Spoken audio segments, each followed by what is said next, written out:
still a lot of mysteries around a lot of things that happened in this country. In the night, up came a person who was wearing a cloak, and he had in his hands the Great Seal of the United States. Jefferson, of course, looked at it and said, "This is it."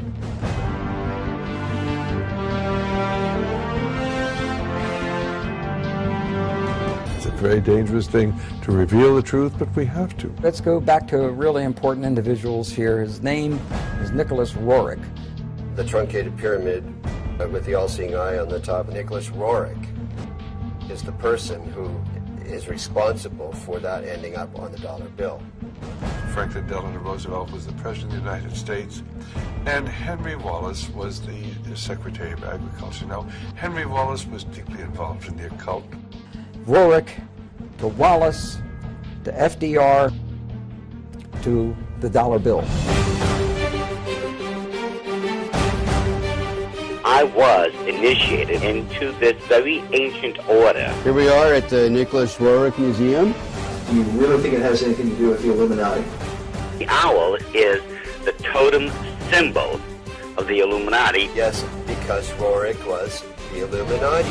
They all seem to have been Masons. His son was murdered. Those who normally get out, they're killed. Hexagrams are used during occult ceremonies when you're summoning up demons. Because we're dealing with Lucifer. And the all-seeing eye of God is one of the emblems that the Freemasons use. He said, "You're trying to say that Masonry is evil." I said, "It comes right out of the same pit of hell." Didn't win a lot of friends that day.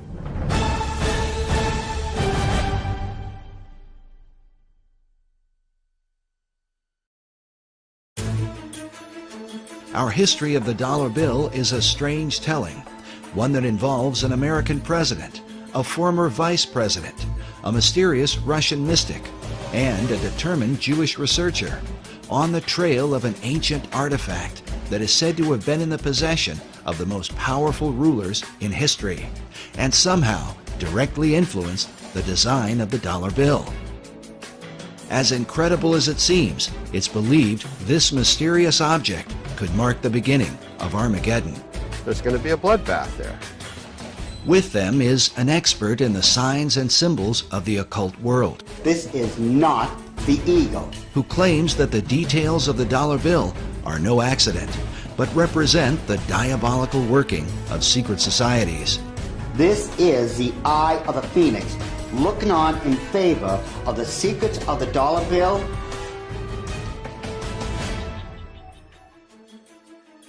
Most debates about the design of the dollar bill usually involve the founding fathers of America, but it's important to remember that they only designed the Great Seal.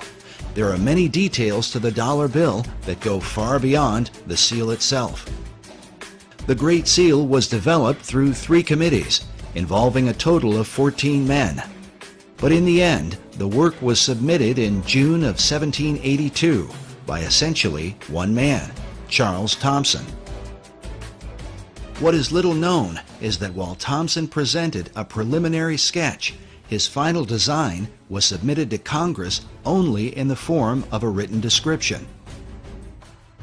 Looking at the rough drawings Thomson put together with artist William Barton, it becomes clear that many of the specific details of the seal, as we know it today, were added later on. For example, above the head of the American eagle are 13 stars that form a 6-pointed hexagram. While Thomson's description called for the 13 stars, their hexagram formation was not part of his original description and is not present in the earliest realizations of the design. The hexagram seems to have been added in the 20th century. The nature of the Great Seal is so mysterious that some believe that it came from a supernatural force. An account recorded by Dr. Robert Hieronymus in his book, Founding Fathers, Secret Societies, says that the Great Seal was given to Thomas Jefferson by a mysterious cloaked figure. I love that story. The Founding Fathers were trying to get the Great Seal of the United States designed. They needed to have a design for the Great Seal to represent our nation. And Jefferson went outside in the night, and up came a person, an individual who was wearing a cloak whom he couldn't totally see, and he had in his hands the Great Seal of the United States. And he basically said, or this being said, you know, you're struggling over the symbol for our nation? Here it is. The account reads that Jefferson told a strange story.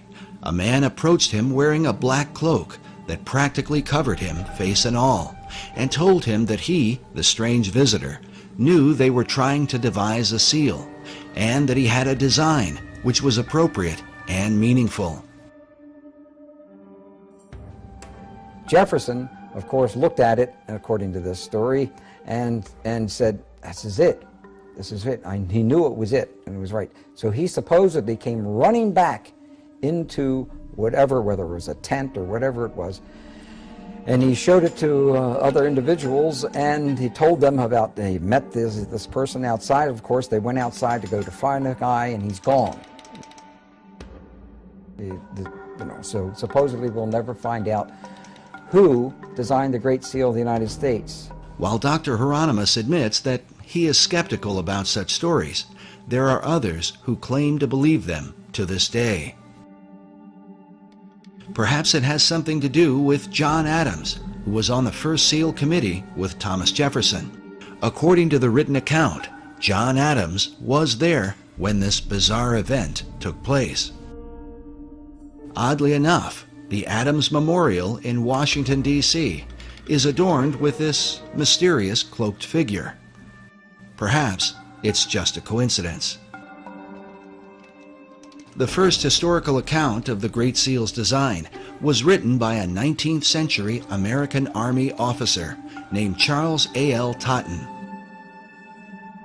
In his book on the secret symbols of the dollar bill, Masonic author David Oveson writes that Totten equated the birth of the United States with the beginnings of what he called the New Atlantis, a title given to a work by Sir Francis Bacon, one of the mysterious financial backers of the Virginia colony. Oveson goes on to write that the Great Seal and the dollar bill represent the most extraordinary example in history of the public evolution of a magical design. Even as Sir Francis Bacon and his contemporary, Dr. John Dee, were said to be in contact with the spirit realm, there are those who believe that it is this dimension that has been guiding the course of America and the so-called evolution of the dollar bill.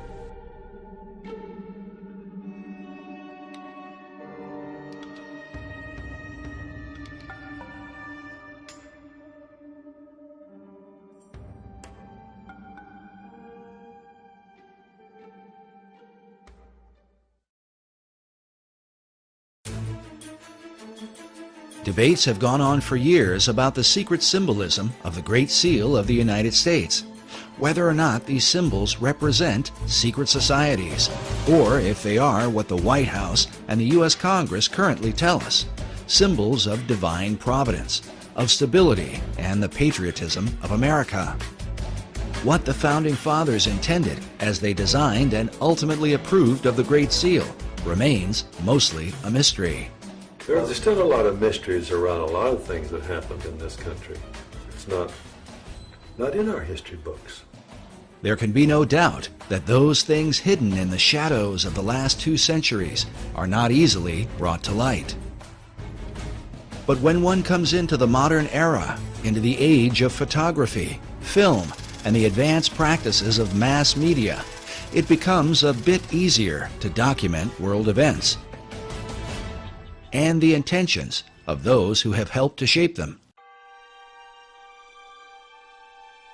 In the late 19th century, Harvard professor Charles Eliot Norton referred to the Great Seal as a dull emblem of the Masonic fraternity. This idea was furthered by occult philosopher Manly P. Hall in the early part of the 20th century. Hall not only believed that the Great Seal was Masonic, but that it was created through the collective consciousness of the occult societies and represented the secret destiny that they had in mind for America. I'd say that he saw the secret destiny of America as the beginning of a world democracy, and that this was a kind of an experiment in democracy that had been envisioned for thousands of years before. So he saw this much like Francis Bacon envisioned what he called the New Atlantis. In 1926, Hall began publishing a newspaper called The All-Seeing Eye, dedicated to his occult views of philosophy.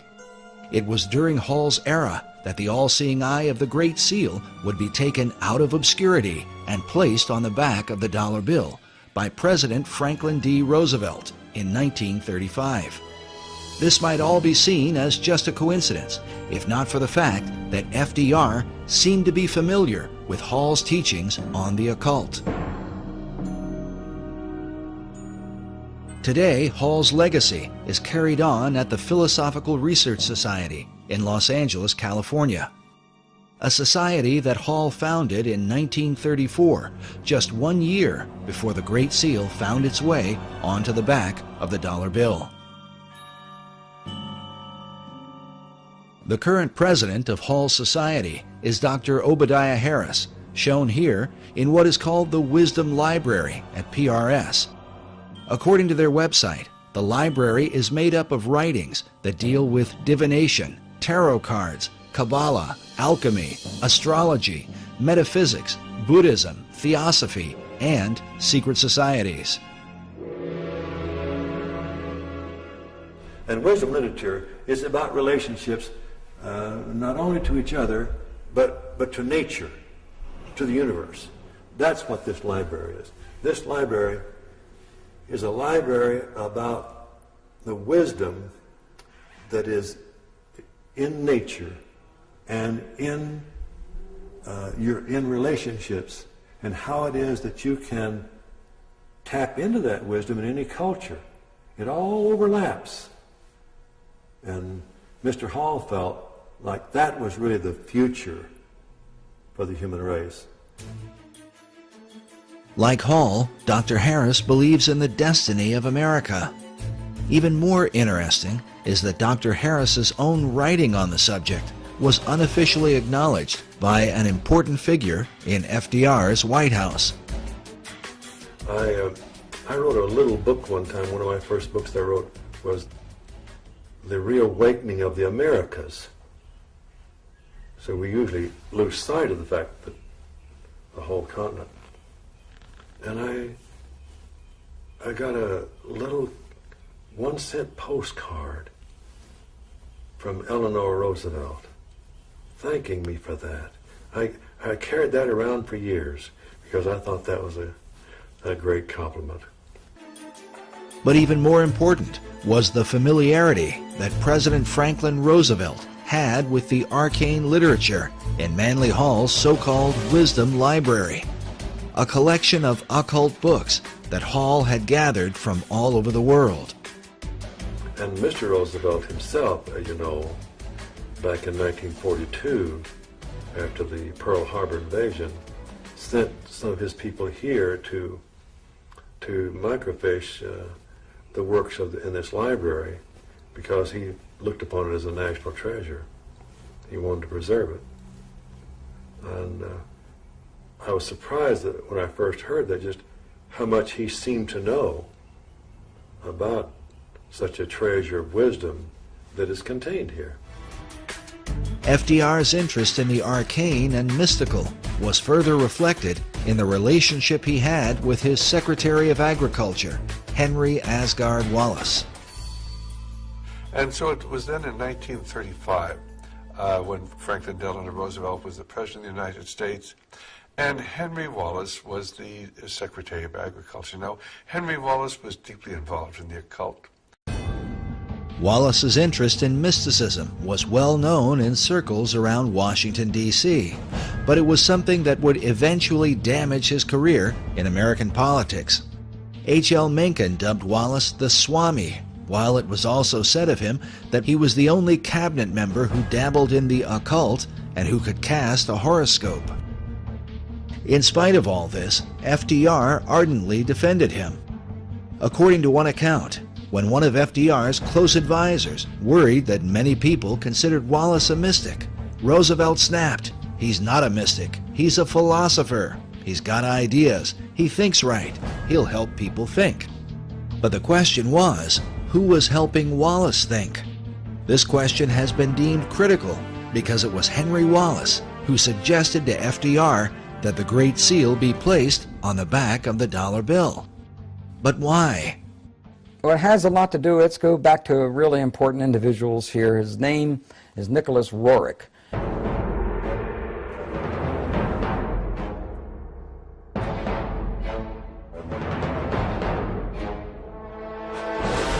And Nicholas Roerich was a very advanced spiritual soul with considerable vision. Nicholas Roerich was also a Rosicrucian. He was also a member of other secret societies. Roerich was a Russian painter and mystic who was deeply involved in theosophy and the teachings of Madame H.P. Blavatsky. He is famous for his travels into Tibet and the Far East in search of the legendary kingdom of Shambhala. But what was his relationship to FDR's Secretary of Agriculture? I believe that Nicholas Roerich was a spiritual teacher, not a supreme spiritual teacher, but was a teacher of Henry Asgard Wallace. Roerich was considered not only a teacher, but a spiritual mentor and guru to Henry Wallace. It's believed that Wallace recommended the Great Seal to FDR because of the mystical influence Roerich held over him.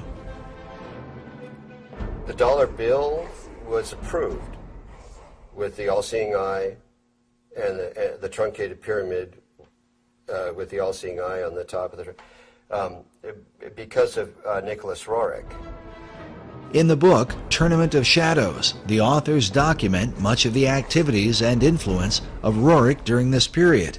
They write that Roerich's influence was suspected in the adornment of the $1 bill, with a verso of the Great Seal showing a pyramid crowned by an all-seeing eye. The story of Wallace's role with FDR is told by the State Department in an official history called The Eagle and the Shield, a history of the Great Seal of the United States. Henry Wallace, while sitting in the State Department, found a booklet on the Great Seal of the United States. Wallace recollects that day in letters he wrote in 1951 and in 1955. He says, turning to page 53, I noted the colored reproduction of the reverse side of the seal. The Latin phrase Novus Ordo Seclorum impressed me as meaning the New Deal of the ages. In terms of the dollar, if there's a code about the New World Order, I think that they jumped a few decades from the New Deal, because the Novus Ordo Seclorum can be translated to the New Deal in English as easily and readily as to the New Order or the New World Order. Initially, Wallace envisioned the Great Seal appearing on a coin. He took the idea to President Roosevelt. So when Henry Wallace saw this booklet and saw this pyramid in the eye and the triangle, he was a Freemason. He was a member of a secret society. Immediately he said, whoa, what a symbol to have and not use. Let's use this. So it was he that went to the President, FDR, and FDR, being a Freemason, looked at those symbols and said, hey, yes, wow, this is, that's New Order of the Ages, what's the New Deal? He actually thought, to a degree, that the Novus Ordo Seclorum was the New Deal. Wallace wrote that Roosevelt, as he looked at the colored reproduction of the seal, was first struck with the all-seeing eye, a Masonic representation of the great architect of the universe.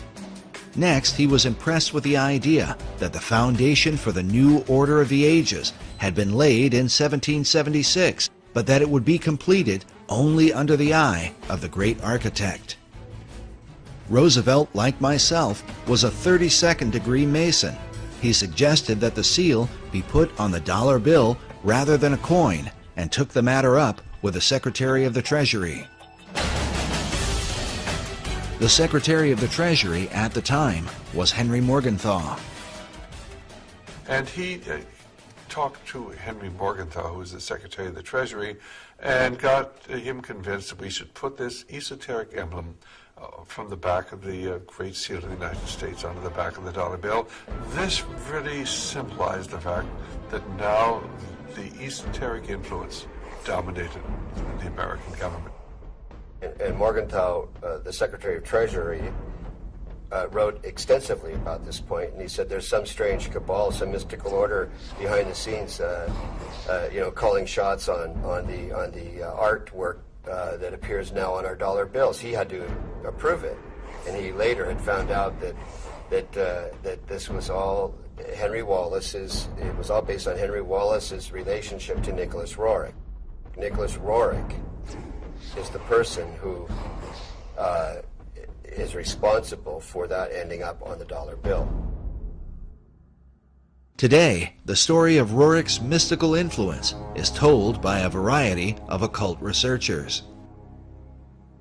You know, the dollar bill thing was about the New World Order. Actually, that came from Franklin D. Roosevelt and others around him, even Nicholas Roerich. It's almost like baseball. Roerich to Wallace to FDR to the dollar bill. While many people have never heard of Roerich, he was a well-known figure during the FDR era, in the years preceding World War II. His works of art were internationally recognized, so much so that an entire building in New York was erected to house his many paintings. Roerich was nominated 3 times for the Nobel Peace Prize and was the inspiration for the Roerich Peace Pact, which was signed by Henry Wallace in the presence of President Roosevelt at the White House. In 1986, Mikhail Gorbachev called Roerich one of the cultural pillars of Russia. The Russian cosmonaut Yuri Gagarin, the first man in outer space, when asked what the Earth looked like from orbit, answered, very much like the paintings of Nicholas Roerich. He was a great oil painter, bar none. He's one of the greatest in terms of the Himalayan Altai scenes that he depicted. He did some wonderful work. He was a gifted artist. But Roerich's story is one of success and disgrace, as he eventually fell out of favor with his greatest supporters, and at one point was suspected by the Soviets, the Japanese, and the United States of being a spy. Information was coming out that Roerich may have been used as a spy when he went into these other nations in the Far East. And with that, that's what broke the link between Henry Wallace and Nicholas Roerich. To learn more about this mysterious figure and his influence on the dollar bill, we traveled to the Roerich Museum in New York, along with cipher expert and international codebreaker Buff Perry, who has long been associated with the museum and its curators. Here we are at the Nicholas Roerich Museum at 319 West 107th Street, almost at the corner of Riverside Drive. His paintings hang on the walls of 3 floors of this building, and also many of the treasured archives, letters, and other writings and memorabilia of the Roerich family are housed here. I have a deep interest in the history of Nicholas Roerich and his family and their association with a long-lost artifact that I have had a lot to do with over the years. We'll learn more about this artifact later on, as it ties together Nicholas Roerich with Henry Wallace, Manly P. Hall, and what some believe will be the future destiny of America. Like many who are involved in New Age and occult ideas, Nicholas Roerich dreamed of a united one world order. Nicholas Roerich is seen as one of the key individuals, historical individuals, that had a lot to do with the development of the League of Nations and subsequently the United Nations, and is recognized as such in the United Nations building. I'm told, I haven't seen such commemoration, but I'm told it's there. And the history of the United Nations is often characterized in association with Nicholas Roerich's global peace efforts.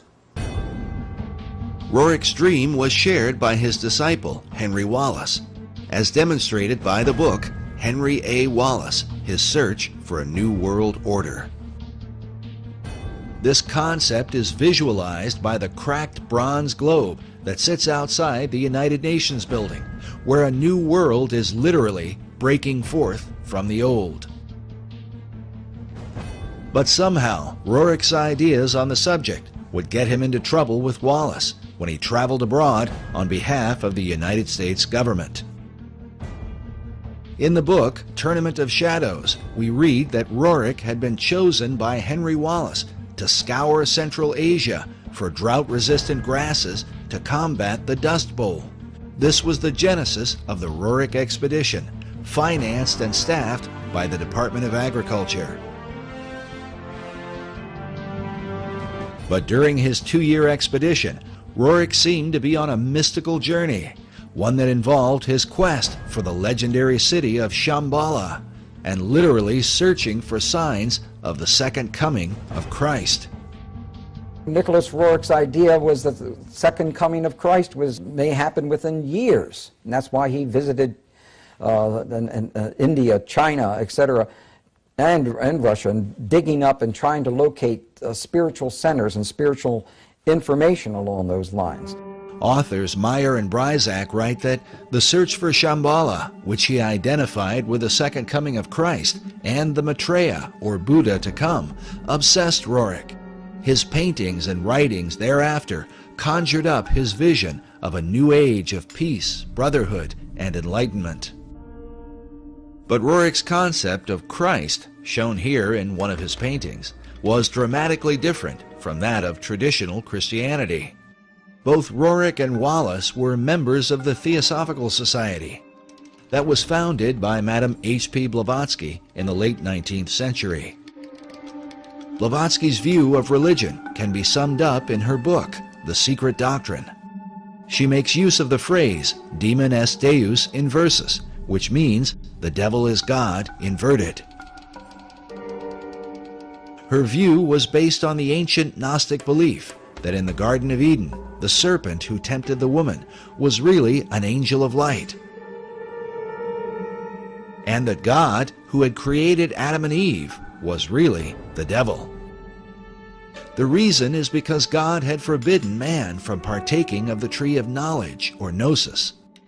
This is the origin of the term Gnostic, or Gnosticism. Blavatsky further argued that Jesus was only one Messiah among many, like Buddha, Krishna, and Muhammad, and that the fifth Buddha, also called the Maitreya, is the last Messiah who will come. She says he will appear as Maitreya Buddha, the last of the avatars, or way-showers. This belief and expectation are universal throughout the East. This is the event that is said to have consumed Nicholas Roerich, and that he would have taught to his devoted disciple, Henry Wallace. The proof of their bizarre relationship was more fully revealed in a series of letters penned by Wallace to Nicholas Roerich. Newsweek with Westbrook Pegler and others made a very big story out of what they called the Guru letters, the letters that Henry Wallace would send to Nicholas Roerich, which obviously he considered him a spiritual teacher from that standpoint. Wallace had gone from being Secretary of Agriculture to FDR's Vice President. Though his falling out with Roerich had happened some years earlier, the Guru letters would surface once he decided to run for president. They had been obtained by cantankerous news columnist Westbrook Pegler through an unidentified source. Pegler, along with H.L. Mencken, questioned Wallace in a news conference about the letters, but he was, at best, evasive and refused to answer their questions in a direct manner. The letters were signed H.A.W., assumed to be Henry Asgard Wallace. In one of the letters, Wallace allegedly wrote of curing his headaches at formal dinners by rubbing his forehead with a Tibetan amulet. In another letter, he said to Roerich, "I have been thinking of you holding the casket, the sacred, most precious casket, and I have thought of the new country going forth, and I have thought of the admonition, await the stone, the sign of Shambhala." There's these letters, and they indicate very strongly, no matter how you want to interpret them, that he was his teacher. Wallace went on to say, "We await the stone, and we welcome you again to this glorious land of destiny." The stone he's referring to is the artifact that cipher expert Buff Perry has been following for many years now.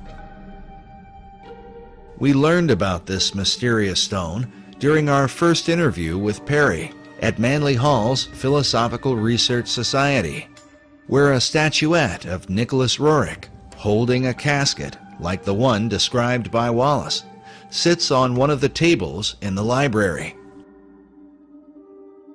It was first mentioned to us by Dr. Obadiah Harris. Now, Dr. Harris, can you tell us about this statue here? Oh well, this would be a very favorite thing to Manly Hall. This is Nicholas Roerich, who lived in the early part of well, actually, he lived even in the 20th century up until 1947. There's a Roerich Museum in New York, and this, of course, is of Mr. Roerich himself. Then there's this little casket, and in this casket symbolizes what he was given, which is the foundation stone of America. And we don't know where that stone is today. I think that Buff Perry knows a little more about where it might be now. We then asked Buff Perry to explain the stone in relation to the statue of Nicholas Roerich. The statue is based on a painting his wife Helena painted of him. The casket he's holding with a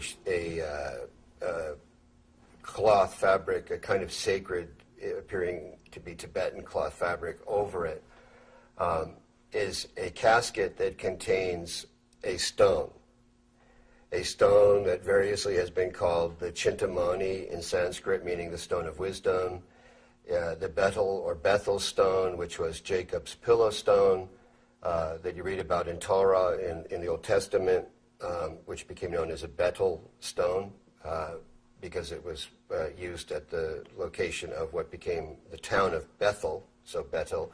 So this stone has an incredible history to it that has only recently really surfaced in terms of how it ended up in the hands of Nicholas Roerich, where it came from.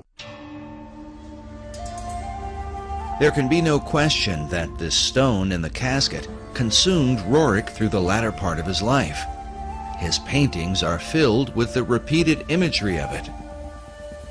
And here you have a man delivering that casket up again.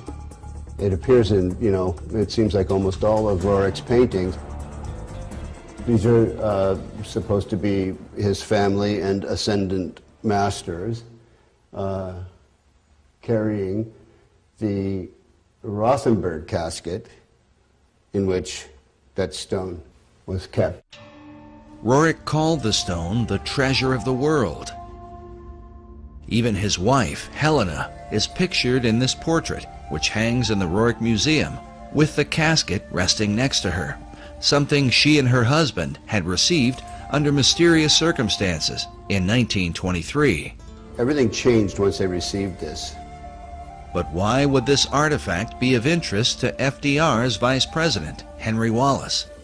And how could it relate to the design of the Great Seal on the dollar bill? As Buff mentioned earlier, the stone is said to be the pillow stone of Jacob, upon which he had his dream of a ladder that stretched from earth to heaven, with the angels of God ascending and descending on it. The ladder itself is a recurring symbol in secret societies, especially Freemasonry. Master Mason Albert Pike wrote extensively of Jacob's ladder in his book, Morals and Dogma, and even suggests that Jacob's ladder may in fact have been a pyramid.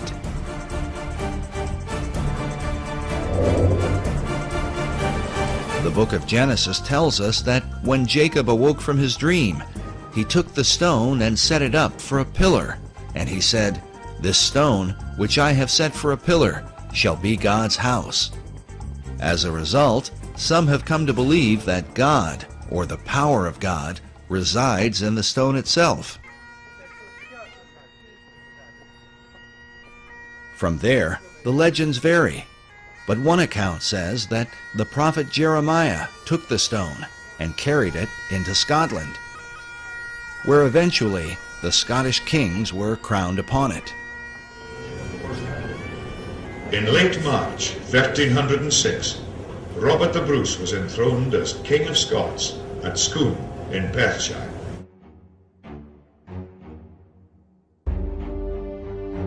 An old Scottish poem says, "Except old seers do feign, and wizard wits be blind, the Scots in place must reign, where they this stone shall find."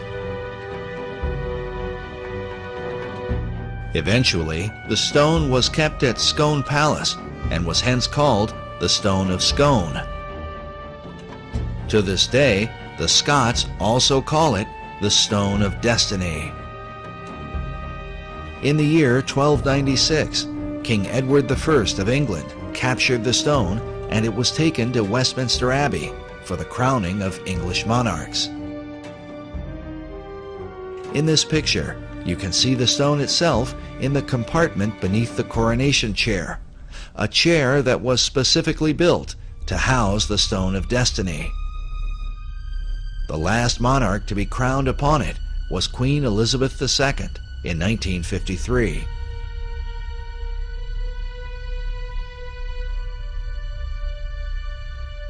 But in 1997, the English supposedly returned the ancient stone to the Scots, with the understanding that the future monarchs of England would continue to be crowned upon it. Today, the stone is said to be housed inside Edinburgh Castle in Scotland.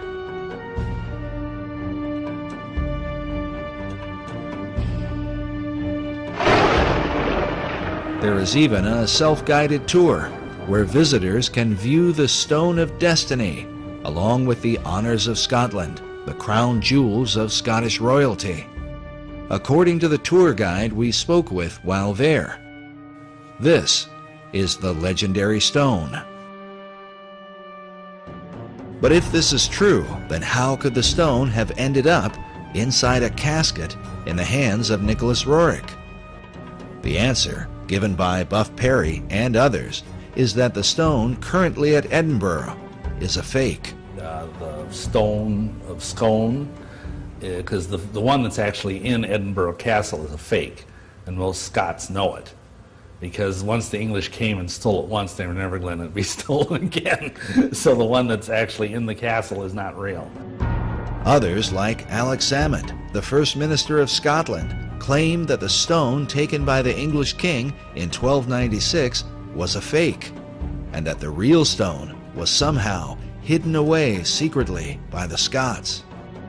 Exactly where the real Stone of Destiny is today, and how it may have changed hands over the centuries, continues to be a matter of debate. Nevertheless, its importance is recognized by nearly all occult societies in the world today. It is the foundation stone of all history. It's also called the Philosopher's Stone. It has the lapis exilis in the Grail literature cycles that came out of Chrétien de Troyes and Wolfram von Eschenbach. Wolfram von Eschenbach writes in Parsifal that the stone is called the Grail. While the Holy Grail is traditionally thought of as the cup of Christ, those involved in secret societies believe that the original and oldest form of the Grail is the Stone of Destiny, written of by Wolfram von Eschenbach in his Grail legend, Parsifal. And he calls it lapis exilis, which is a way of saying the exiled or wandering stone. He does that because of the history known in Freemasonry and in the secret societies of this stone's movement around here and there, and where it would be would indicate the importance of that place. The stone, mentioned in Eschenbach's Grail legend, is a green stone that some believe is similar to a type of meteorite known as moldavite. This description is said to have been confirmed by Nicholas Roerich while he claimed to have the stone in his possession. The secret societies believe that this stone, that supposedly fell from heaven, empowers that person or place of its location. And it has to do with the secret history of America and why that stone arrived here, who brought it. As we showed earlier, Dr. Obadiah Harris referred to it as the foundation stone of America. What is the significance of the foundation stone of America? Well, the foundation stone is really about what America is about, and also what England seems to be about. And so it's really, it implies the great mysteries that was contained in the great mystery schools and of those who had this vision. Was it this mystery school vision that guided FDR and his fellow Mason, Henry Wallace, as they set the all-seeing eye of the great architect on the back of the dollar bill? When one considers the repeated use of the word destiny by Manly Hall, who wrote of the secret destiny of America, along with FDR, who had knowledge of Hall's library and who said that Americans had a rendezvous with destiny, and then Henry Wallace, who referred to America itself as the land of destiny, it only makes sense that such men would have taken an interest in the Stone of Destiny. That Henry Wallace had an interest in seeking the Holy Grail is proven by the letters he wrote to Nicholas Roerich. As a Freemason, he would have seen an occult connection with America, since the Stone of Destiny is said to have come from heaven to earth, from the dog star Sirius. Known as the brightest star in the heavens, Sirius is an important key to understanding the stone and what the secret societies intend for the destiny of America. When the United States was founded, the architecture of Washington, D.C. was designed in alignment with the rising of Sirius in the east. July 4th, Independence Day, is the day when the sun is in conjunction with this star, said to be 23 times more powerful than the sun itself. Also consider that Sirius is the blazing star or pentagram used in Masonic lodges. But as this mystical symbol relates to the dollar bill, we read that the famous emblem of the all-seeing eye, seen hovering above the unfinished pyramid, is a depiction of the Eye of Sirius and is a common motif found throughout Masonic lore. The importance of Sirius to the secret societies cannot be overstated. Some believe that the secrets of this star are a matter of life and death. In our last documentary, Riddles in Stone, Dr. Robert Hieronymus explained the importance of the dog star Sirius. This happened during a casual discussion, and some of what he said took us by surprise. Listen now to his uncut explanation to understand how critical the secrecy of this symbol is to Freemasonry and all the secret societies. And as you listen, remember, it is Sirius that rises in the east behind the sun, which stands as a picture of the twofold nature of every symbol in the occult. Interesting thing about all of Freemasonry is that symbolism is ultimately very important. They don't put a lodge in the east because it's a nice place and it looks good. They put it in the east. The masters have put it in the east, so because it's the rising sun. It's the rising sun. You're catching the energies of the light, right. and to them, they didn't believe that the sun was God. All right. Like we're told, the ancient Egyptians, we're told all the time that they thought the sun was God. Well, to simplify it, do I have time to tell them this part? Yeah. Oh, yeah. Okay. All right. As with all secret societies, you have levels, and if you're on the lower levels, you don't even know they're upper levels. They don't even tell you. You bump into it by accident, or someone comes along. Now, in Scottish Rite, that's something different, because they know that there's a... But before then, and basically secret societies, such as, let's go to ancient Egypt. To the ancient Egyptians, the priest would tell the serfs, the guys that tilled the land, they would say, the sun is God, okay?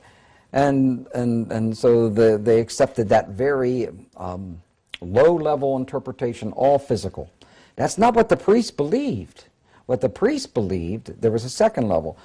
The priests believed that, no, the physical sun is not the supreme being. It's the spirit which flows through the physical sun that is the supreme deity. However, there was another level, and the priests didn't even know it. It's those that were involved and elevated to if I would have told you this 15 years ago, I might have gotten shot. But this is now, I'm so glad now that this is easy to talk about. The third level, which is a higher level of understanding, said, nope, it's not, that's not the sun. The sun is not the supreme deity. Nope, yes, spiritual energies come through the sun. That's not what we're talking about. What we're talking about is the star Sirius. The dog star. The dog star, because the dog star was everything to the ancient Egyptians, with the rising of the Nile and the feeding of the people, and so. Augustine says that Washington D.C. was the dog star was important in the founding of Washington D.C. Indeed, it was, yes, and that's a reflection on America. But the point I was just trying to make was that third level is never told, and with every group, every secret society I belong to, over but 15 or 16. I don't belong to any of them now. I can't. 15 to 16 different societies? Yeah. Oh, wow. Well, there were many different types. While Dr. Hieronymus's claims of belonging to more than a dozen secret societies might sound incredible, it is important to remember that he is the most highly recognized authority on the history of the Great Seal. Eye in a triangle in the pyramid. And he is closely associated with the leading Masonic apologist in America, Dr. S. Brent Morris. Now, Bob Hieronymus, Dr. Bob, is the expert on the Great Seal. Because of this, we believe the insights of Dr. Hieronymus not only into the Great Seal, but also on the importance of the dog star Sirius to secret societies becomes that much more significant. Listen again to what he says about Sirius when we make mention of the book on the secret design of Washington, D.C. by Masonic author David Oveson. And so Oveson says that Washington, D.C. was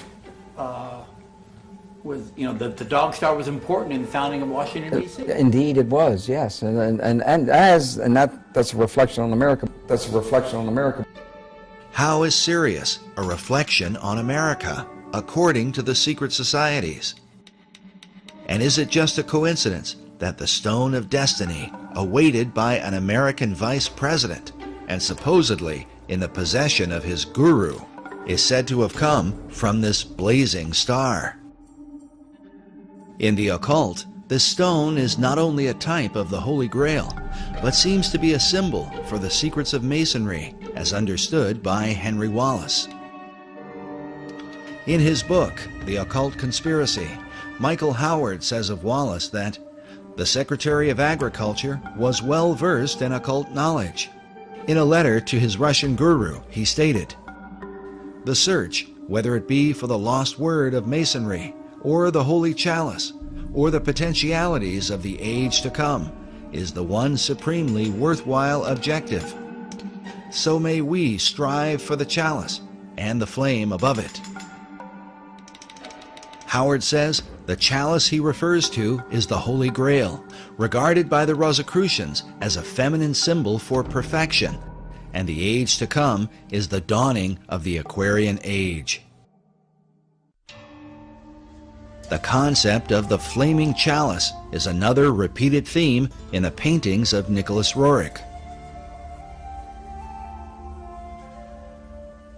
And you can see this entity holding the chalice, and there's a flame coming up from the middle of the cup part of the chalice.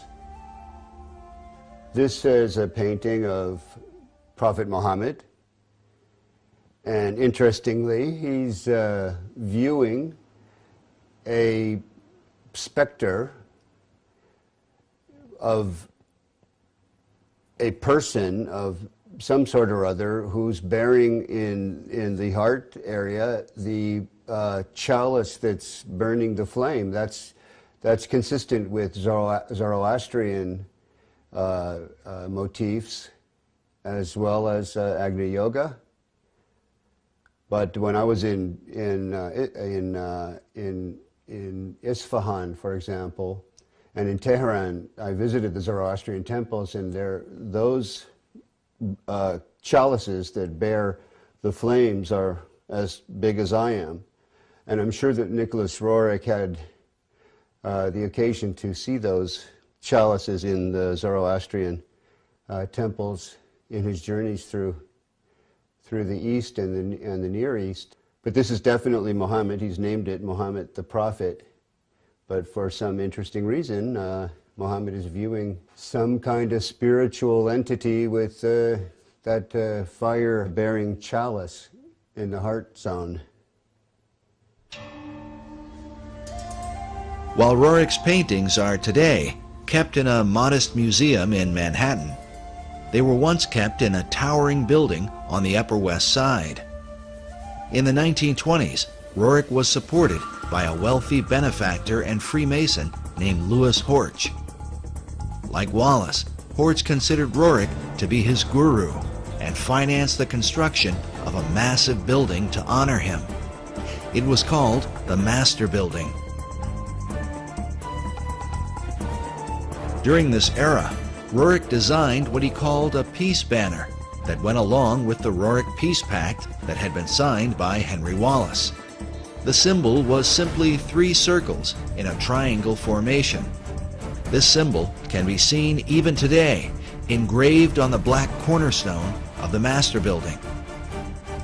Buff Perry and others believe that certain arcane contents, including the Stone of Destiny, were placed inside this cornerstone when it was laid.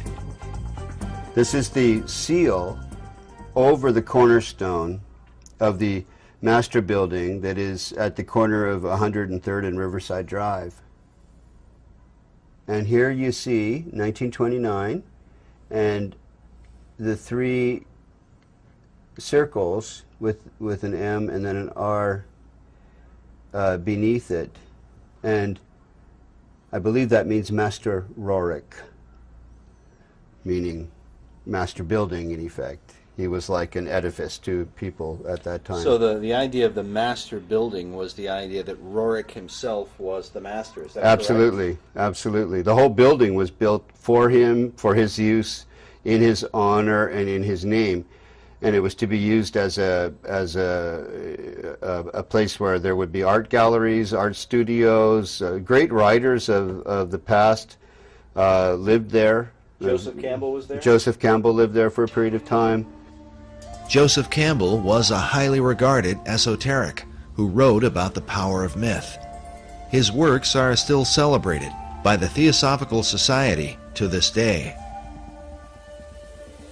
Another 20th century luminary who frequented the Master Building was Manly P. Hall.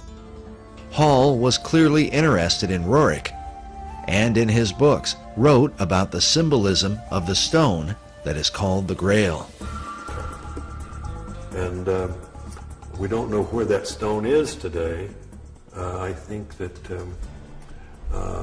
Buff Perry knows a little more about where it might be now, but some believe it's in the foundation stone of the Roerich Building, the Roerich Museum, there in New York. Mr. Hall used to go to the Roerich Museum in his early days, just after he had written the big book called The Secret Teachings of All Ages, because there in the penthouse of the Roerich Building met the very elite, the esoteric elite, you might say, who were really into not only the mysteries of the great world religions, but also the mysteries that many people don't know that was part of the motivation in the founding of our own country. While the Master Building today is used mainly for apartment living, the penthouse, located in the upper levels, is still there. Is it possible that Henry Wallace could have been one of those esoteric elite who met there with men like Manly Hall? There is at least one record of his meeting with Nicholas Roerich at the Master Building. American Heritage reports that Wallace visited the museum and was thrilled beyond measure to receive a brief audience with Roerich.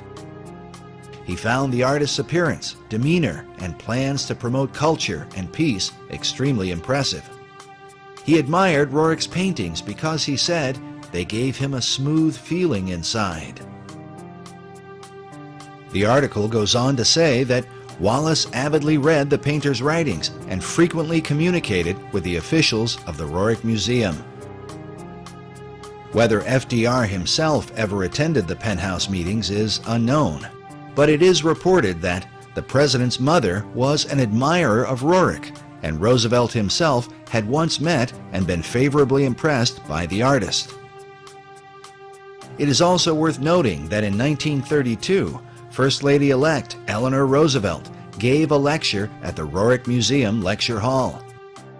American Heritage writes, the State Department grew very nervous about Roerich, but he had influence in the Oval Office.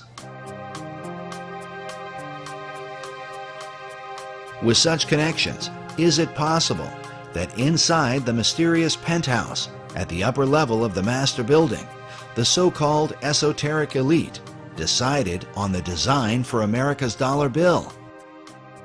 Remember that the Master Building was finished in 1929. The Great Seal was not placed on America's currency until 6 years later, in 1935. All of the players in this drama were involved in Masonry, including the Secretary of Treasury, Henry Morgenthau.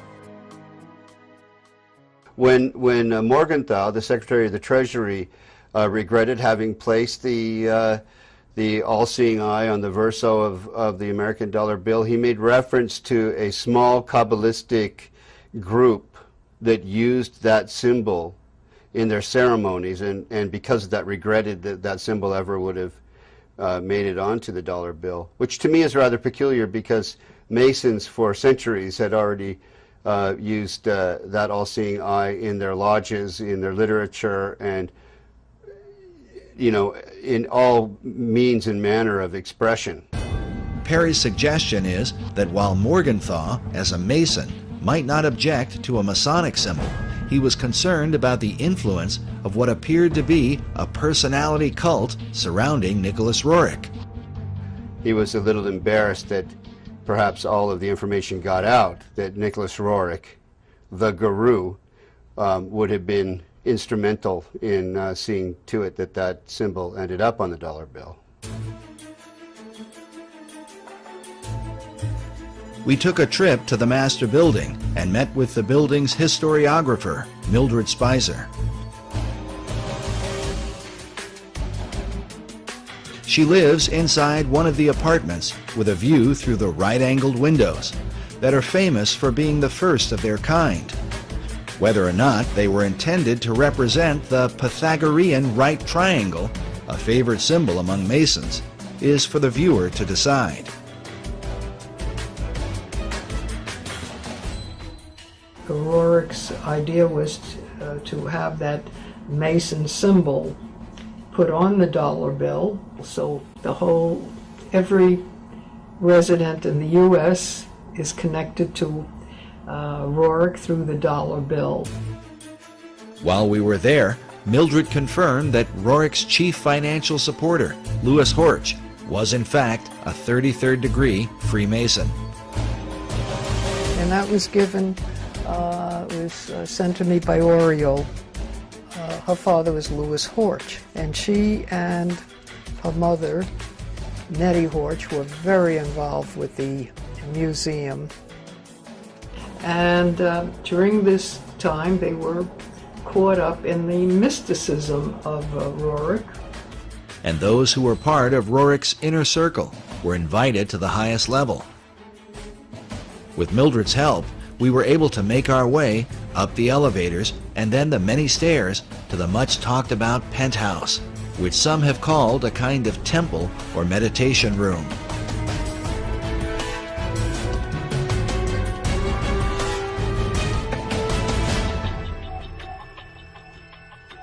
There, is that where they had their meditation? No, the meditation was right back of you. We had that apartment, and it was... Behind this green door may well have been the place where Nicholas Roerich met with men like Manly Hall, Henry Wallace, and countless others to discuss America's secret destiny and quite probably the occult design of the Great Seal. The penthouse is currently used as an apartment, and we were unable to see inside of it. But we followed Buff Perry onto the roof to get a look at the architecture from the exterior.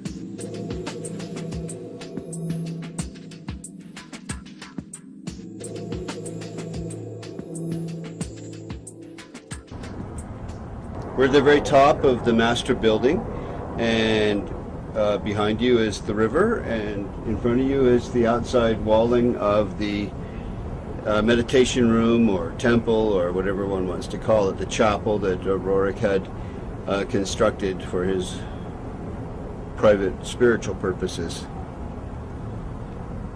So it's right on the other side of this wall. It's this, let's see here. And that's the very top.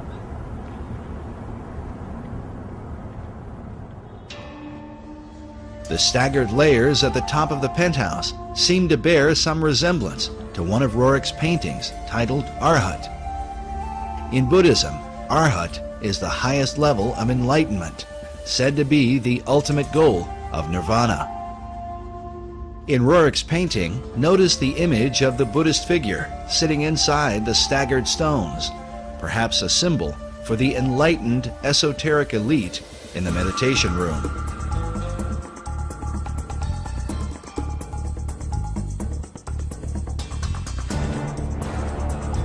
The master building rooftop is undoubtedly interesting, especially since it overlooks the Cathedral Church of St. John the Divine, the largest cathedral in the world,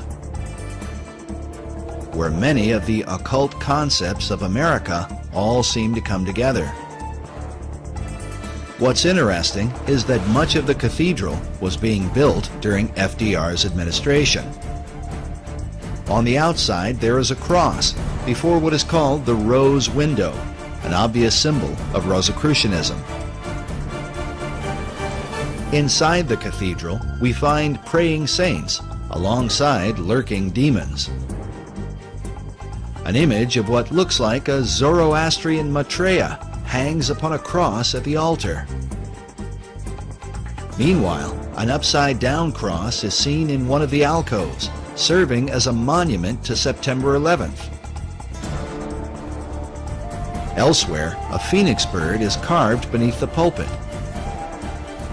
A carving of George Washington is found next to that of William Shakespeare. And on the floor is the seal of St. Albans. St. Albans was one of the names given to Sir Francis Bacon.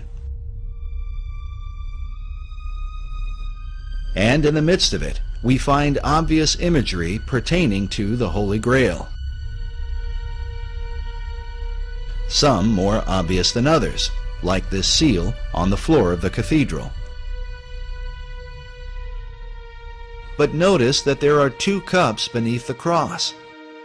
Could this be suggestive of the two grail concept put forth by Wolfram von Eschenbach and others, who believe that the grail is both the cup of Christ and the stone of destiny?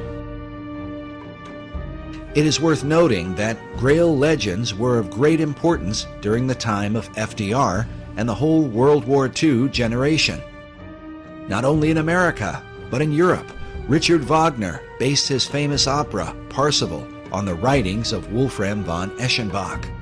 This opera would become a central focus for Adolf Hitler, and as a result, there are some who have argued that Hitler's whole life was dedicated to the Holy Grail. Occult historian Tracy Twyman writes of what Hitler and other occultists believed about the Grail, that it dates long before the time of Christ, all the way back to ancient Atlantis. She writes that just as Hermes possessed a magic stone, which has been associated with the Holy Grail, Hercules also possessed a heavenly stone and a special cup that he carried it in. According to Plato's dialogue, the Pillars of Hercules were the gateway to Atlantis. This may be why Sir Francis Bacon used these same pillars as a symbol for achieving greater knowledge. Oddly enough, about the same time the Masons were finishing the work on the master building, Nicholas Roerich finished this painting titled The Last of Atlantis. Which brings us back to the greater mystery of the Roerich building and what may be the secret key to understanding the dollar bill. But first, how did the Stone of Destiny come into the possession of Nicholas Roerich? The receiving of this stone in the Rothenburg casket was very mysterious. Nobody's completely certain who sent it to him, but he and his wife Helena were in Paris in 1923 in an exquisite suite when all of a sudden this was delivered. And it was delivered in this box, and the box says 5 Place Vendôme, and that's 5 Vendôme Place, which was where they were staying, and it was sent from Bankers Trust, from M.M., and it's addressed to Madame and Monsieur N. Roerich. And after many years, this is what has come of the Rothenburg casket that was in this pinewood box.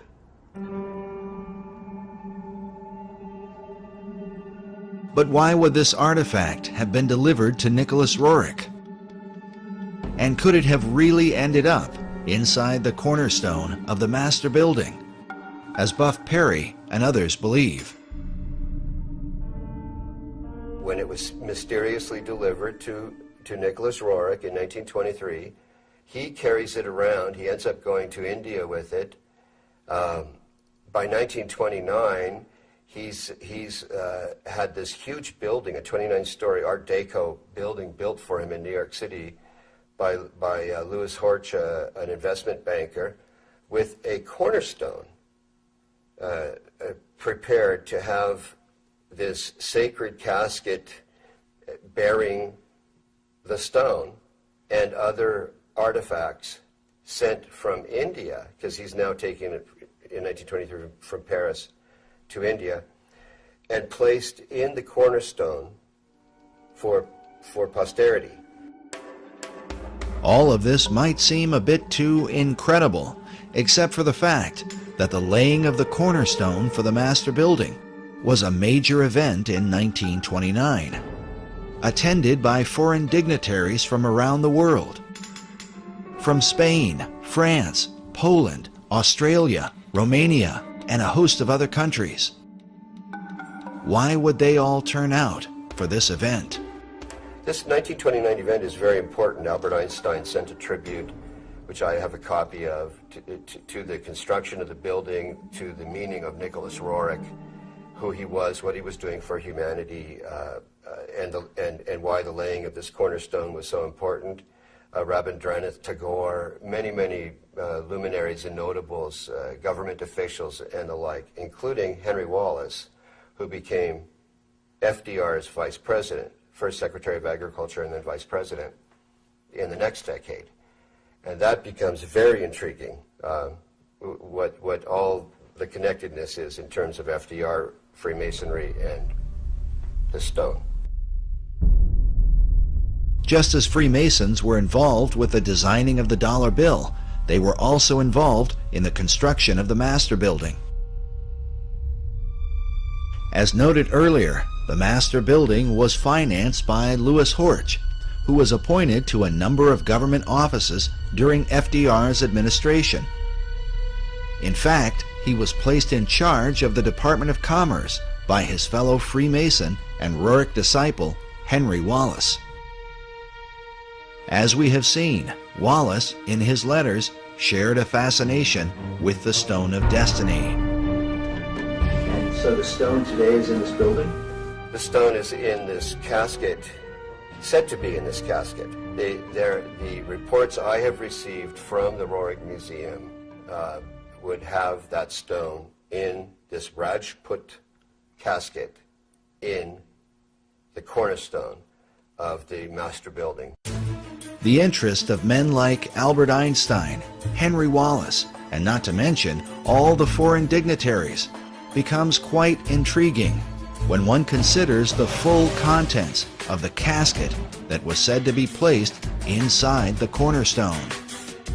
I'm familiar with the ingredients of the Rajput casket by having read letters from Zina Fosdick and her own notebook entries, and also because Aida Tolskaya herself, one of the co-curators of the Roerich Museum, wrote out what Zina Fosdick had stated they had placed in the Rajput casket in Darjeeling before it was delivered to the city of New York to be placed in the cornerstone. As Buff Perry explained, the letter that describes the contents of the casket comes from Zina Fosdick, a longtime devoted disciple of Nicholas Roerich, who would later become the director of the Roerich Museum.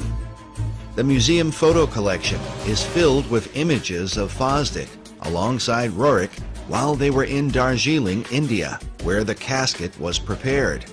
As such, it stands to reason that she would have known the details of what they put inside. The letter's written by Zina Fosdick, and it was actually an entry in her diary. And what's written here is an accounting of all of the ingredients that are in the Rajput casket that was prepared in Darjeeling, India, in 1928 to be delivered to New York, to Manhattan, and to be placed in the cornerstone of the Master Building. There are a lot of interesting things that were placed in the Rajput casket. For example, an image of Maitreya printed on Tibetan paper. As we showed earlier, in the occult belief, the Maitreya is said to be the last Messiah that will come. The Maitreya is seen as the final deliverer and incarnation in the Buddhist tradition. Again, he's also Kalki in the Hindu tradition, the 10th incarnation of Vishnu. Vishnu is the great god of Hinduism. So they're not mixing up Jesus with Maitreya, but they are seeing Maitreya as a messianic figure, a world Messiah, who would answer all of the expectations of all the world religions at one time.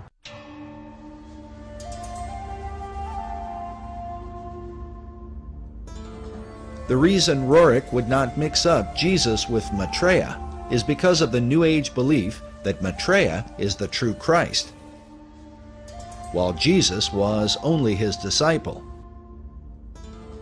This is also the teaching of Scottish mystic Benjamin Creme. Maitreya embodies what we call the Christ principle, the Christ consciousness. And 2,000 years ago, he overshadowed his disciple, Jesus. Jesus was not the Christ, except for 3 years. Over these 3 years, from the baptism to the crucifixion, Jesus was overshadowed by Maitreya. And when he spoke, sometimes it was Maitreya speaking, sometimes it was Jesus. We featured Creme in our last documentary, Riddles in Stone. He is the founder of Share International and has been declaring for more than 30 years that Maitreya would be arriving soon. Maitreya's standing by, ready to come into the world at any moment. When we spoke with Creme in 2006, he had just come from speaking to the United Nations. While I was in New York, I gave a talk at the United Nations, and there was a large group of New York theosophists. A certain number from outside the United Nations were allowed to come to the talk, and they were very responsive, very responsive. These theosophists are modern members of the Theosophical Society, of which both Nicholas Roerich and Henry Wallace were members. Other famous members included Thomas Edison and Mahatma Gandhi, as well as Gandhi's close friend Jawaharlal Nehru, the first Prime Minister of India. Also pictured here, beside Nicholas Roerich. But in addition to the image of Maitreya, what were the rest of the contents buried inside the cornerstone of the master building?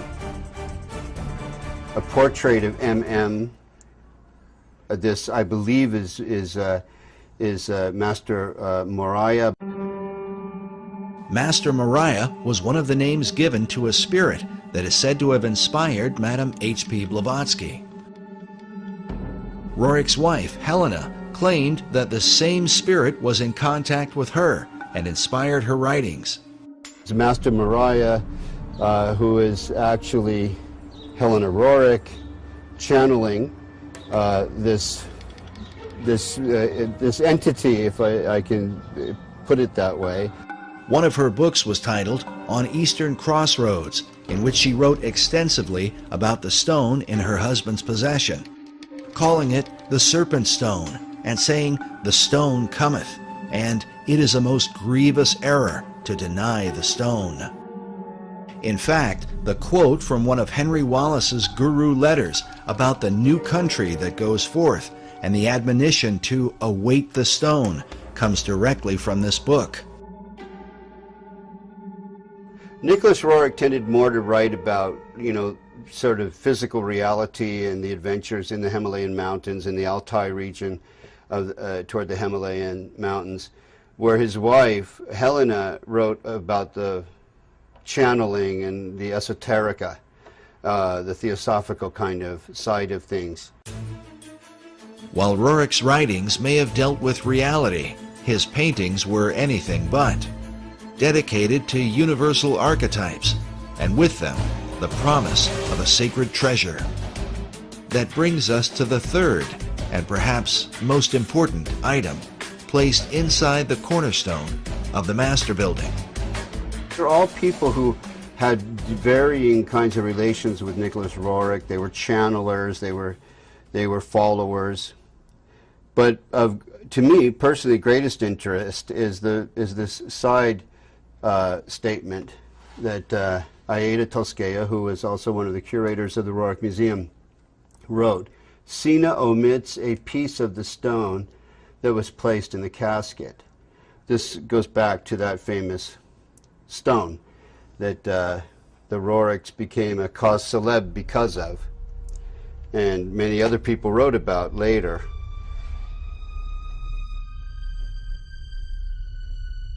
Everything changed once they received this. The 1924 marked a whole new direction for them all, and this came about, I think, this is 1924. You'll see the casket here is the same casket there.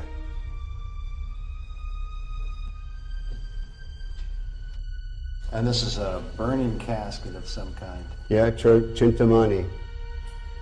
Chintamani is a Sanskrit term that means the stone of wisdom, that he calls the treasure of the world. And that's how he depicted the treasure of the world, the ultimate treasure of the world.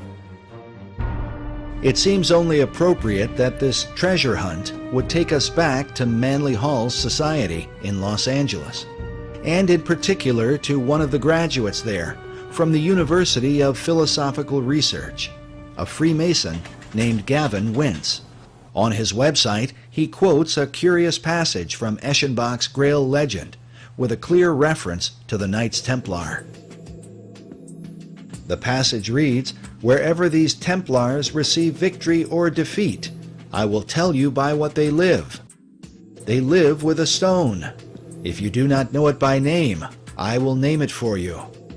It is called Lapsit Exilis. The stone is also called the Grail." Eschenbach's reference to the Knights Templar is curious. During the same period that he wrote his Grail legend, the Templar Church of Garway, England was built. Inside, we find mysterious symbols carved above what appears to be the outline of a man. These carvings are said to be a depiction of the Holy Grail, the chalice shown here. In the midst of it is a traditional Catholic host with a cross in the center.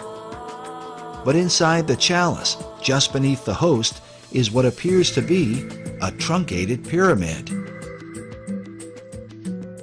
Which brings us back to Gavin Wentz, who produced an award-winning documentary which he titled Lapis Exilis, based on a variant spelling of the Grail name given by von Eschenbach. This slight alteration to the original name had been recorded in the diary of Nicholas Roerich. And it seems to be a contraction of several words in the Eschenbach example, but clearly in Roerich's example, Lapis Exilis means the exiled stone, or the wandering stone, or the stone that comes in from somewhere else. The word lapis is simply Latin for the stone. But how was this stone envisioned by Roerich and his disciple Henry Wallace? Roerich described the stone as a type of moldavite, the meteoric stone of green or emerald color. This would seem to fit with the description given by von Eschenbach in the 12th century. On his website, dedicated to the stone's history, Freemason Gavin Wentz came to this conclusion about just what Nicholas Roerich envisioned as Lapis Exilis, the stone they call the Grail.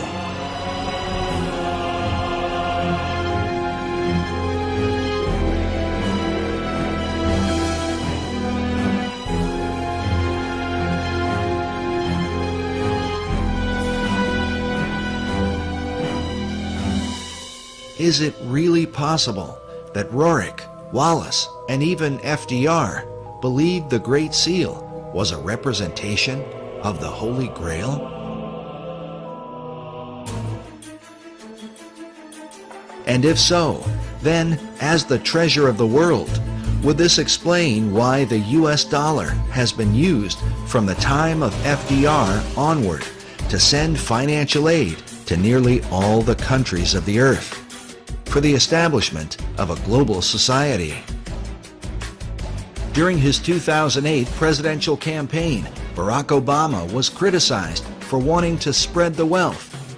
But in reality, the redistribution of wealth, a socialist tenet, is a practice that the United States has engaged in at a global level for more than half a century, beginning in the aftermath of World War II. We want peace and prosperity for the world as a whole. The United States now is conducting a new kind of foreign aid program. Aid not for destroyed industrial nations, but for developing countries with limited knowledge of modern technology. Many are just emerging from colonial status. American aid seeks to lay the foundations for industrial and agricultural growth. It is motivated by the humanitarian ideals of the American people and cold. But now that the economy of the American people has taken a turn, and it seems that the dollar is declining fast, how could this fit in to the plan of the secret societies? Consider that when the shock waves of the American stock market shook the world, France and China called for a global currency and a new world order. Which brings us to the other half of the dollar bill's design, the American eagle, that some believe represents the mythical phoenix, a bird that is said to destroy itself by fire. But according to Wolfram von Eschenbach, the power of the phoenix lies in the stone of destiny. In Parsifal, he writes, "By virtue of this stone, the phoenix is burned to ashes, in which she is reborn. Thus does the phoenix molt her feathers, after which she shines dazzling and bright, and as lovely as before." If these ideas are truly embraced by secret societies, could this suggest the intentional destruction of the American dollar, which will then force our financial networks into a global economy, resulting in a new Atlantean empire that extends to all the earth?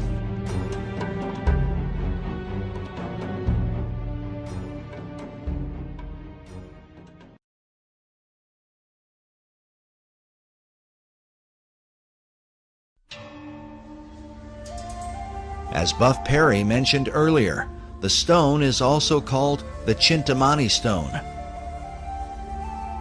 As a symbol, the stone unites the occult traditions of both Eastern and Western mysticism. One thing is certain, those who practice the occult believe this artifact is the key to achieving the great work of all secret societies. Mark Amaru Pinkham is the co-director of a group called the International Order of Gnostic Templars. In his article titled Nicholas Roerich and the Chintamani Stone, a Holy Grail from Sirius, he writes that data regarding the Chintamani Stone maintains that it was brought to Earth by Syrian missionaries to eventually help precipitate a one-world civilization. He says there is some indication that one part of the stone has been the sacred stone of the Kaaba, which has united millions of Muslims around the globe. Pinkham goes on to write that it is known that a portion of the Chintamani stone was given to the League of Nations, whose stated goals were the creation of a one-world civilization. The association of the stone as a symbol of unity is an important part of how it is said to have come to America. It has to do with the secret history of America and why that stone arrived here, who brought it.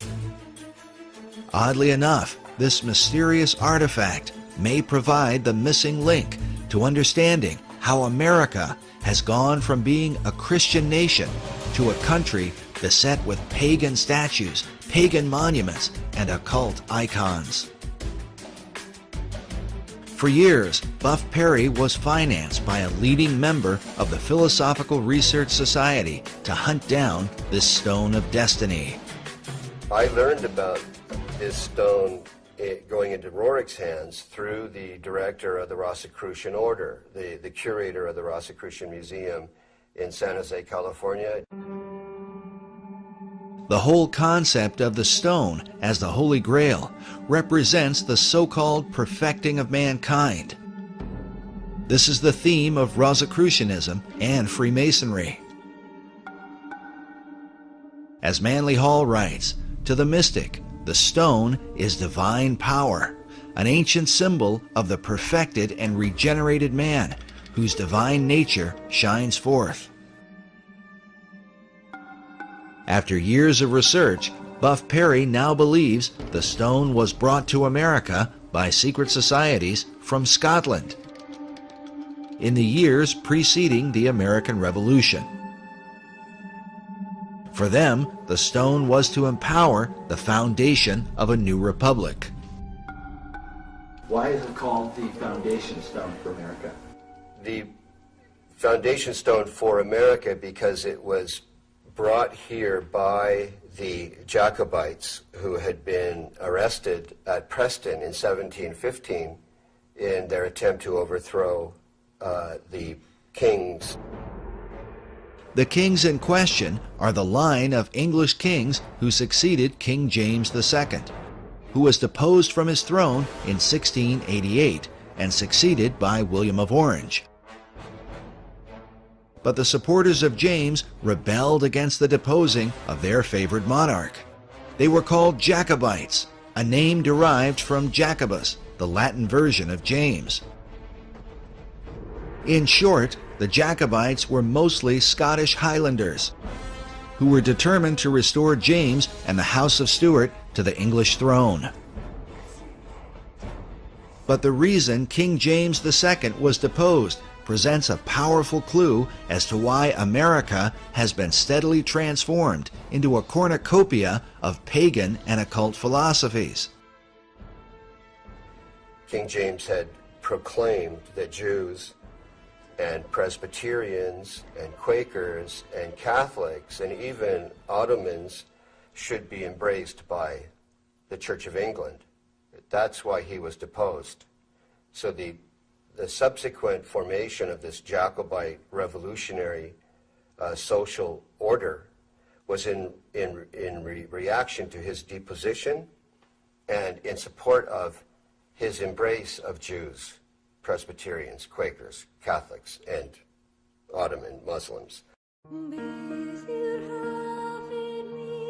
Since the Protestant English rejected James' ecumenical ideas and also feared that the hand of Rome was somehow involved, the Scottish Jacobites engaged in a series of rebellions against the new line of English kings. But their rebellions were ultimately crushed, and as a result, many of the Jacobite fugitives fled across the waters of the Atlantic to America. In 1715, there was a rebellion in a place called Preston, northern England. Many of the Jacobites were arrested and deported or exiled to America. Standish family, Anson family, notable families in American history, pre-revolutionary history. Families that then went on to become part of the War of Independence, the American Revolution. Notable Masons and Freemasons. These notable Freemasons were the survivors of the Jacobite resistance in Scotland, a land with a long history of secret societies, whose influence is both mysterious and extensive. Consider that centuries earlier, the Knights Templar fled persecution and are said to have hidden themselves within the Masonic lodges of Scotland. In the 19th century, Albert Pike would develop the ancient and accepted Scottish Rite of Freemasonry, which would become the most powerful arm of Masonry in America. Meanwhile, President Woodrow Wilson once said that every line of strength in American history is a line colored with Scottish blood. Perhaps the best example of the Jacobite influence in early America is found in Hugh Mercer, often called an unsung hero of the American Revolution. Mercer was a Jacobite doctor who supported the cause against England until their final defeat at the Battle of Culloden in 1746. He was then forced to flee to America, leaving his homeland behind. He served as brigadier general in the Continental Army and was a close personal advisor to George Washington. It's even believed that it was Hugh Mercer who suggested that General Washington make his famous crossing of the Delaware River on Christmas of 1776. Incredibly, one of Hugh Mercer's children would marry into the Patton family and ultimately produce World War II hero General George S. Patton, whose blood and guts reputation was certainly in keeping with the Jacobite tradition. But in the years prior to the American Revolution, Hugh Mercer became a member of the Masonic Lodge in Fredericksburg, Virginia, the early members of which are said to be a who's who of Revolutionary War heroes. Mercer's fellow members included George Washington and James Monroe. At least 8 Masons from this lodge served as generals during the American Revolution, while 2 of them would go on to become American presidents. The Fredericksburg Lodge still exists today, and on its website states that it was chartered by the Grand Lodge of Scotland, July 21st, 1758. A history of the lodge says the following. The lodge was formed by men who had been made Masons earlier and elsewhere, Scotland most likely. There was in Fredericksburg in the 1750s a notable Scottish mercantile presence. Many of those early lodge members bore Scottish surnames, and it was to Scotland, not England, that the lodge later turned for a proper charter. Is it possible that the influence of the Scottish Jacobite rebels worked as an undercurrent that helped to inspire the American Revolution? These families, they come under the general umbrella term Jacobite, were the real core population that led to ultimately to the War of Independence. Consider that the 3 Jacobite uprisings are referred to as rebellions. During the Revolutionary era, the motto, "Rebellion to tyrants is obedience to God," was adopted, a motto that Benjamin Franklin wanted to include on the design of the Great Seal. But rebellion against authority was not exactly the tradition of the Puritan Pilgrims who began the country. Their focus was on the biblical teaching of Jesus and the apostles. When Harvard University was founded in 1636, its motto was "Truth for Christ and the Church." Harvard's statement of purpose went on to say that the main end of life and studies is to know God and Jesus Christ, which is eternal life. But by the Revolutionary era, references to God were more ambiguous, often referring to the guidance of divine providence. It has been noted that the revolutionary founders were not known for quoting the sayings of Jesus Christ. They certainly mentioned his name or made reference to Christianity. They said things like, "No king but King Jesus." But his teachings were absent from their writings. Sayings like, "Turn the other cheek," "Love your enemies," and "Bless them that curse you," had no place in a movement that was founded on rebellion. As a result, it becomes little surprise that once the new republic was founded, biblical imagery of Christ and the Gospels would be missing from the capital city. Instead, a celebration of pagan gods and goddesses would prevail, which seems to represent the ecumenical views of King James II and his Masonic Jacobite rebels. The chief Jacobite symbol was the white rose, traditionally worn on their Scottish bonnets. This dagger features a Jacobite rose with a pentagram in the center. Notice that the pentagram has a dot in the middle, which usually signifies the sun. The 5 points of the star symbolize the rotation of Venus around the sun, forming a pentagram over an 8-year cycle.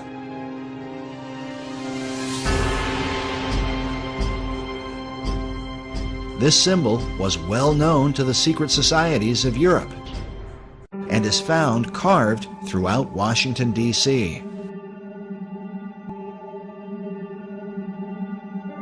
In light of these things, the question Americans today should ask is, if the idea of rebellion was in obedience to God, what God did they mean?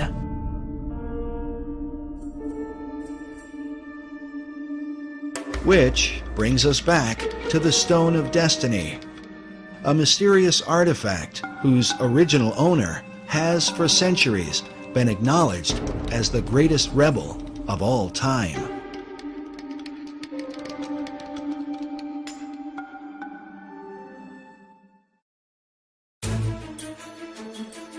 The belief is that the real stone was not captured by the English in 1296, but was somehow hidden away by the Scots. Buff Perry believes that centuries later, the Jacobites brought the stone with them to America. To bring it over here was to, first of all, find refuge or sanctuary for it, but also to indicate this is where the Jacobite revolution might really be successful. 1715, the first rebellion, 1745, the second, and then we have the 1770s with the Declaration of Independence. We have the Boston Tea Party, then we have the sort of prolonged war of independence, all brought about by these same people. So foundation stone, meaning this stone now is going to be placed here where the order will have its ultimate political fruition and success. Well, this is Helena Roerich, a painting of her, I believe by Nicholas, and she's bearing the white rose, which came to mean what you swear an oath of secrecy in relation to. And the Jacobites would swear sub rosa with a single white rose. Her left hand, hand and elbow, are right alongside of the casket. The symbology is extremely interesting. Just the bearing of the white rose alone is, to me, highly suggestive of what she felt to be a secret mission that was associated with this stone that they received. It seems clear that their secret mission had to do with creating a one-world order through the League of Nations and by supporting the New Deal, which both FDR and Henry Wallace believed was the new order of the ages. It was during FDR's administration that the National Archives building was completed, with the figure of what appears to be a perfected man carved upon it. The figure is called Destiny, with the word destiny used repeatedly by the key figures who influenced the dollar bill, FDR, Wallace, and Manly Hall. Is it possible that they all believed the Stone of Destiny had come to America through Nicholas Roerich? But exactly what destiny they had in mind for America and the world must give us pause when we consider the full history of the stone. According to an ancient legend, the stone that fell from heaven is a jewel that was cut from the crown of Lucifer himself.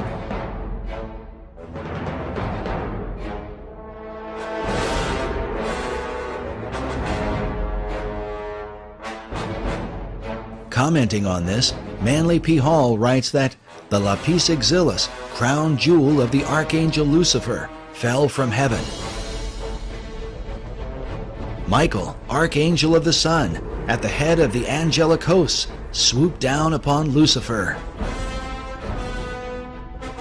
During the conflict, Michael with his sword struck the flashing lapis exilis from the coronet of his adversary, and the green stone fell into the dark and immeasurable abyss. Hall goes on to say that out of Lucifer's radiant gem was fashioned the Sangreal, or Holy Grail, from which Christ is said to have drunk at the Last Supper. This idea seems to be captured in this depiction of the Grail by Dante Gabriel Rossetti. Rossetti was a 19th century esoteric painter who is said to have influenced modern Rosicrucianism. He may well have been familiar with the ancient legend, since his Grail cup appears to be a dark emerald green, mounted in a golden frame. But according to the various legends that are told, this stone of Lucifer was divided into different parts. One part became the Grail chalice, while King Solomon is said to have fashioned another part into a ring. Yet another part became the stone of the Kaaba. While this stone is black, Manly Hall suggests that Islam venerates the color green because of its association with the Grail stone. Others believe the Grail stone is the same as the Emerald Tablet. A depiction of this tablet can be found in the floor mosaic of the Cathedral of Siena, next to an image of Hermes Trismegistus, or Hermes Thrice Great. As such, it is known as the Emerald Tablet of Hermes. Written upon it is the Hermetic maxim, "That which is below is like that which is above." The tablet is also called the Philosopher's Stone and is well known in the ancient world. Sir Isaac Newton even did his own transcription of the Emerald Tablet. In the modern world, Carl Jung is said to have had dreams of the Emerald Tablet. Manly Hall obviously knew about it and even published his own illustration. Hall writes that the oldest and most revered of all the alchemical formulae is the sacred Emerald Tablet of Hermes. In her book on the Merovingian mythos, occult author Tracy Twyman writes that the story of the Emerald Tablet of Hermes appears to be yet another incarnation of the Grail as stone. She goes on to say, the legend connected to these items and the stone they came from relate that the stone bounced off Cain's head as it fell to earth, leaving a scar on his forehead in the shape of a red serpent, the mark of Cain. This is what the Grail as stone represents.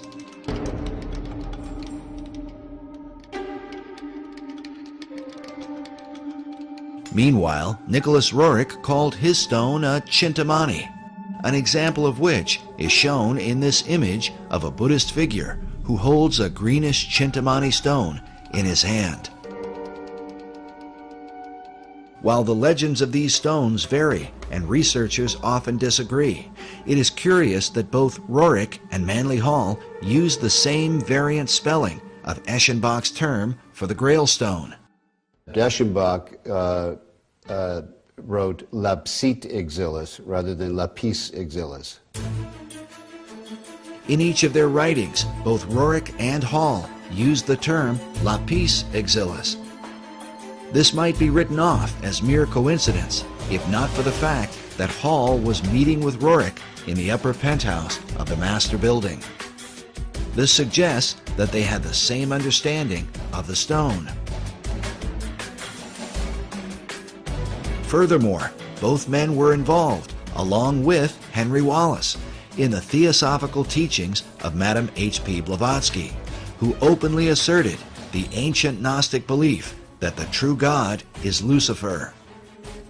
As such, for Roerich to have a piece of Lucifer's gemstone would have had great significance. Dr. Obadiah Harris explained to us the importance of Madame Blavatsky to Manly Hall and to his writings about the founding and destiny of America. There's another important lady over here that Mr. Hall wanted to honor,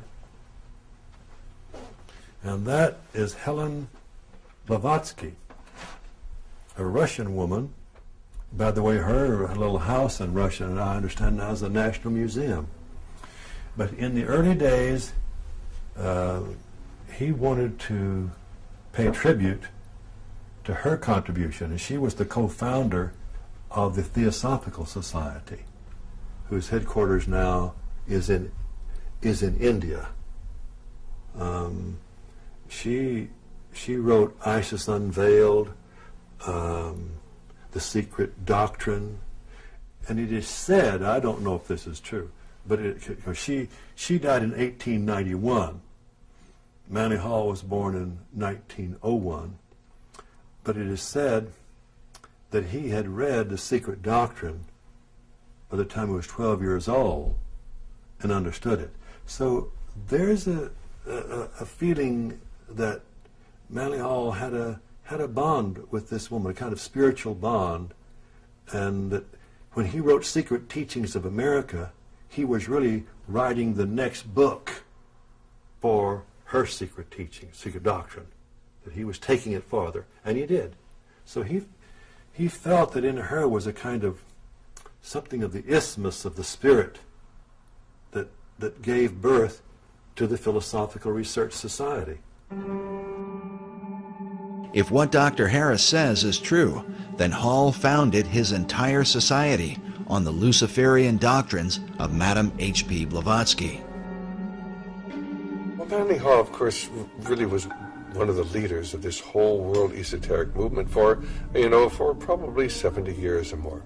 And he wrote extensively about the ancient mysteries, and he eventually joined the Masons and, of course, moved up very rapidly to 33rd degree Mason, and then to the upper levels of Masonry, which are truly into the Luciferian, which most Masons have no idea even exist. In his writings, Hall said that when the Mason learns the mystery of his craft, the seething energies of Lucifer are in his hands. This quote comes from the book The Lost Keys of Freemasonry that was first published in 1923, the same year the casket had been delivered to the Roriks in Paris. The Luciferian Freemasonry described by Hall could very well have been known by such Masons as Henry Wallace and FDR, especially if FDR was so familiar with Hall that he sent emissaries to Hall's library. Also consider that FDR's successor, Harry Truman, a fellow Mason, had Hall's books on his shelves. And certainly, Manly Hall's view of Lapis Exilis as the gemstone of Lucifer would not likely have escaped the attention of Nicholas Roerich.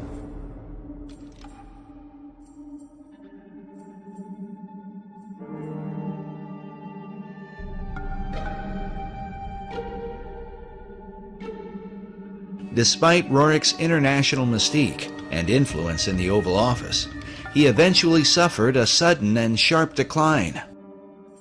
While searching for seeds and grasses for the Department of Agriculture, he was also heavily involved with the politics of Central Asia. Buff Perry believes that prior to his fall, Roerich was working to amalgamate the countries of Asia into a united Buddhist theocracy that would ultimately be joined to a one-world government. In Nicholas Roerich's efforts to bring about an amalgamated, if you will, theocratic Buddhist nation that would have consisted of Manchuria, Mongolia, Tibet, part of China, perhaps part of India, perhaps some of Siberia, he was working with the Tashi Lama, who was suspected by China, particularly, and to this day very much suspected by China, as being subversive to the stability of the region. And as a result of this, Roerich became associated with accusations of espionage. Perry's further suspicion is that, at least for a time, Roerich's political efforts were on behalf of FDR's New Deal administration. We recorded the following conversation with Perry in December of 2008. So we've got the what nobody's talking about right now in American media, the North American Union, right, through the Free Trade Agreement. The European Union, which is known about, but we never hear about it on the news. Right. And now there's this Asian Union, it seems like Roerich was being used by the American government to lay the foundation for or to bring about an Asian Union. You've got it. That I accept wholeheartedly, and I think it when you read it, the details, factual details, it's inescapable that America saw in Roerich the capability of creating this great Asian Union. And he was supported by American intelligence. Roerich was supported when he was trying to bring together that great new nation. Who was he reporting to? He was reporting to the American consulates in China. The official story seems to be that once Roerich was accused of being a spy, he fell out of favor with his two greatest supporters, Henry Wallace and Louis Horch. But what about Roerich's so-called Stone of Destiny, this holy grail that he claimed was in his possession, supposedly buried inside the cornerstone of the Master Building?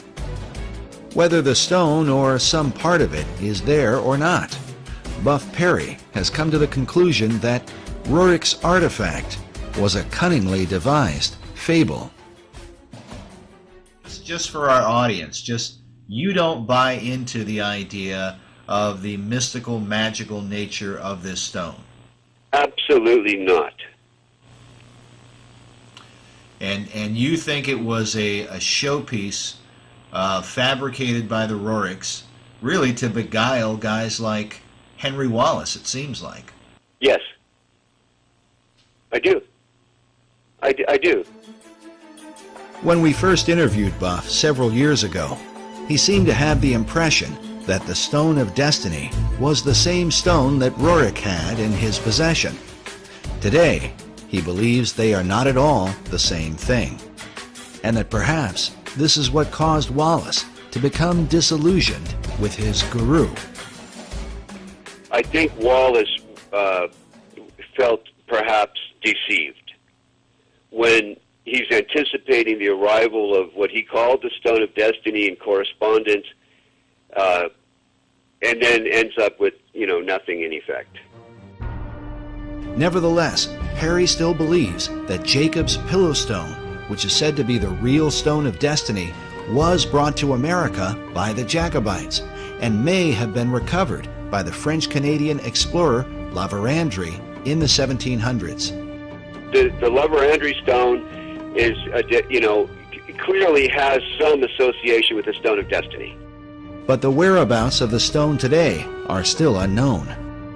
As a Jewish researcher, the real stone holds special significance for Buff Perry. According to the Jewish belief, the Pillow Stone of Jacob is one of the original artifacts that was kept in King Solomon's temple in Jerusalem. The stone, variously called the Stone of Destiny, Foundation Stone, Pillow Stone of Jacob, and other titles, is expected and is necessary to be in Jerusalem for the final construction of the final temple. The Jews believe that that temple, and not all Jews, but most of the Jews today, active in rabbinical orders that are preparing to, conduct all the rituals in the final temple as we speak, believe that all articles that were in Solomon's temple have to be returned if they're known to exist. If they're not known to exist, then it's a different matter. But all those that are known to exist must be returned and would then go into use again in the final temple. Buff believes that Nicholas and Helena Roerich aligned their Chintamani stone with the Stone of Destiny in order to sensationalize their own cause. But others continue to believe that Roerich's stone was from the stars and had real power. The Roerichs themselves were known for tapping into the supernatural realm. The Roerichs were particularly eccentric. Helena Roerich spent much of her lifetime channeling a spirit that called itself Master Mariah, the same spirit that inspired Madame Blavatsky to declare that Lucifer was God. We told you earlier about the letter from Zena Fosdick that describes the contents of the Rajput casket placed inside the cornerstone of the master building. But we neglected to mention a few of the items that Buff Perry talked about. But there are all kinds of other ingredients. There are different fabrics and coins and. And what's the thing? Talk about the coins again. Well, these are in some cases coins that materialized out of what would be considered occultation, out of the other world, in different meetings and sessions that were held by the Roriks. And I'm not saying this off the cuff or because I heard it from someone else. These are recorded memoirs of Helena and Nicholas Roerich. And of course, many of the people who are into the New Age are into astral projection and in contact with these spirit beings. And there really are spirit beings out there. They refer to them as the Masters of Wisdom, or the Great White Brotherhood, or the Enlightened Ones. And they believe that they are guiding society. These are actually demonic forces and demonic beings. And of course, they can materialize and disappear. The average individual says, oh, that can't be true. And yet it is true. And when you talk to the people who are dealing with this, they come in contact with this many times. They have accessed this other dimension, which is truly a demonic dimension. And of course, tragically, it's becoming increasingly apparent here in America as we turn our back on God, and we're not really a secular society. We've gone from being a Christian society to a secular society, and now a society dominated by the occult forces, of which are intent upon ruling the world. If it's true that the Roriks were in contact with the spirit realm, is it then possible that these same powers could have somehow influenced the design of the dollar bill?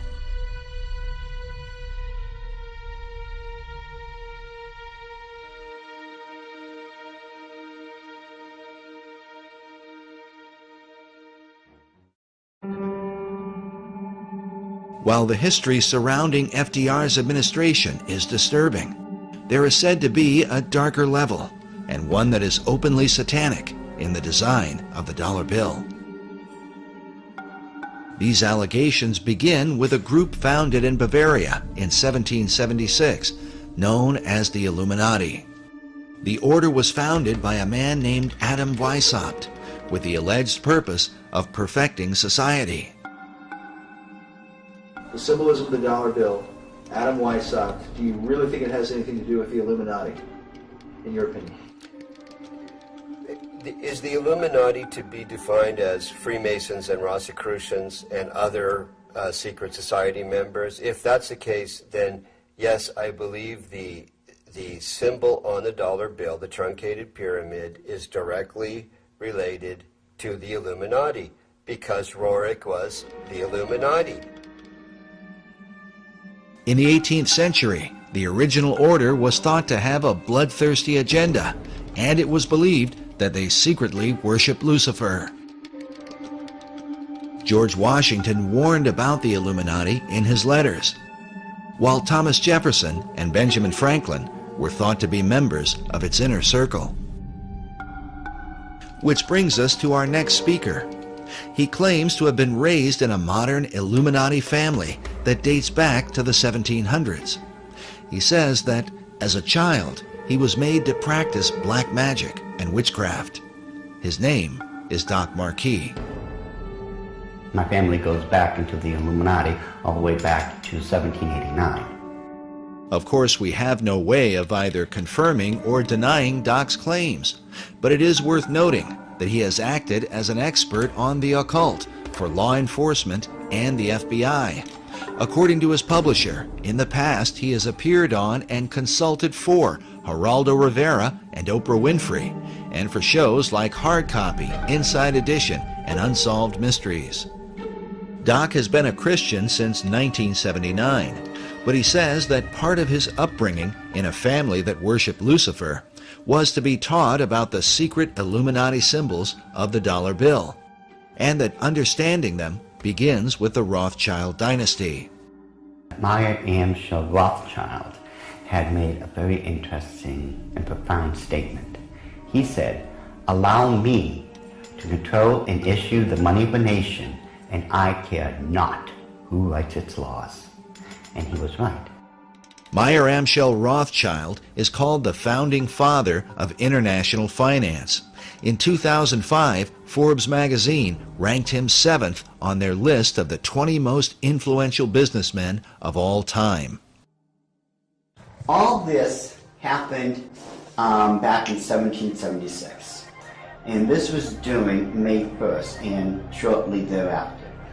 The significance behind that is that on May 1st, 1776, Dr. Adam Weishaupt, who was a devout Jesuit priest, who was given the chair of the professorship of religious studies at Ingolstadt University, was approached by Mayer Amschel Bauer, who would later change his last name to Rothschild, along with 12 of his most financially influential friends.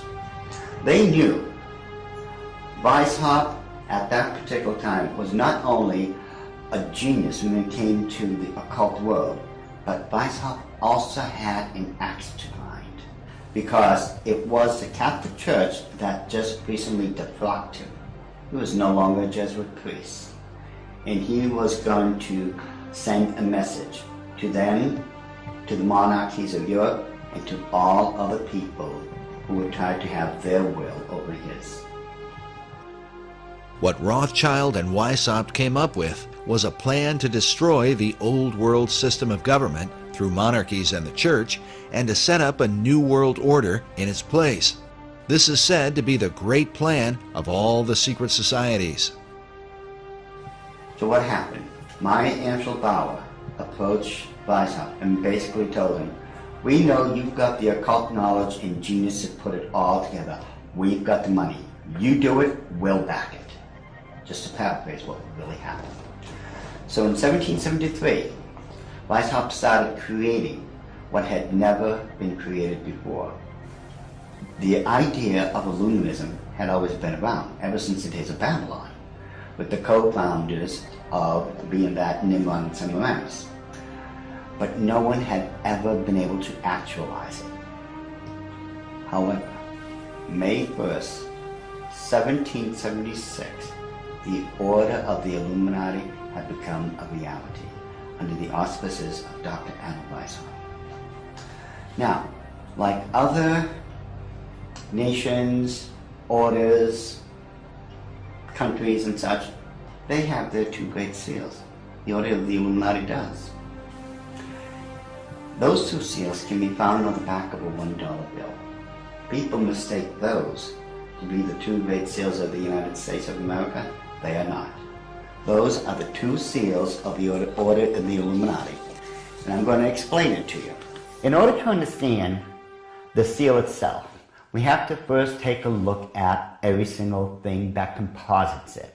We look at the first part of it on our left, which would be the truncated pyramid one. Above it is a 13-letter Latin expression that says Annuit Corruptus, and directly underneath the base of the pyramid is a 3-word Latin expression which is Novus Ordo Seclorum. If you were to look up the word, let's say, work, in the English dictionary, you're going to find at least 50 different meanings for it. It is the same thing in Latin. Different words have different meanings. They have more than one meaning. The word seclorum, one of the definitive meanings is secular. Something that is secular is of the world.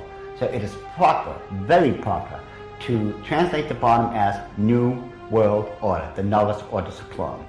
The whole of it is saying, announcing the birth of a new world order. This would be Dr. Adam Weishaupt himself, the very first head of the Order of the Illuminati. It was Weishaupt who had himself come up with a 7-part plan to create what he called the Novus Ordo Seclorum, or the New World Order. This is the person responsible for it. The interesting thing about the front of the dollar bill is that there are 4 huge ones. There is one in every single corner.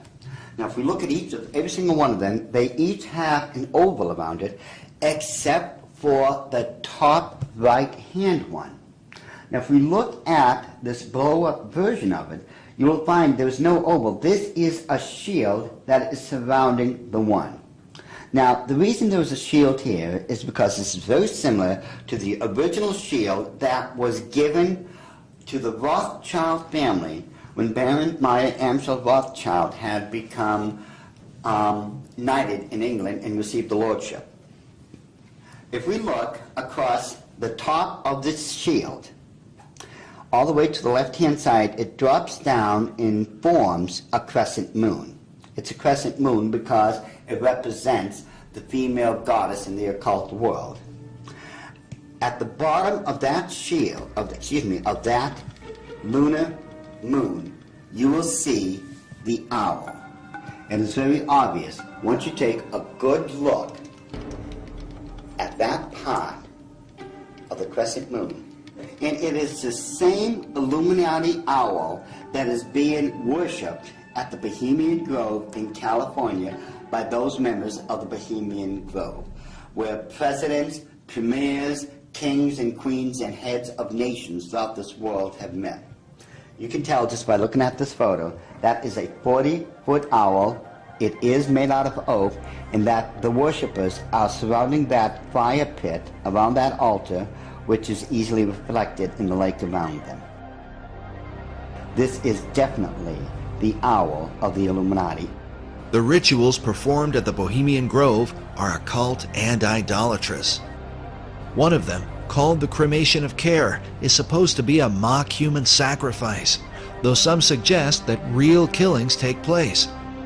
When President Nixon was there, he commented about the extreme homosexual environment at this all-male boys' club. Among other powerful American leaders who have been spotted at the Grove are Ronald Reagan, Dwight Eisenhower, Jimmy Carter, Newt Gingrich, and George Bush Jr. and Sr. Now, when we take a look at the O, it is actually, occultically speaking, the shape of the Ouroboros, the snake that's going around in a circle, devouring itself.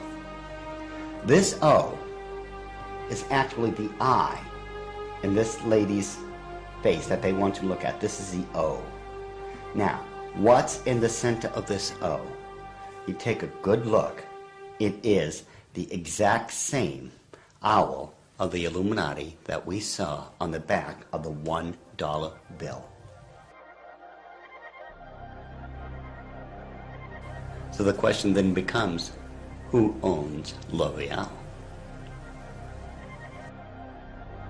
But the owl seems to be a major symbol for the secret societies, as they are found repeatedly inside government buildings in Washington, D.C. And a giant owl figure is even seen in the street design, with the United States Capitol in the midst of it.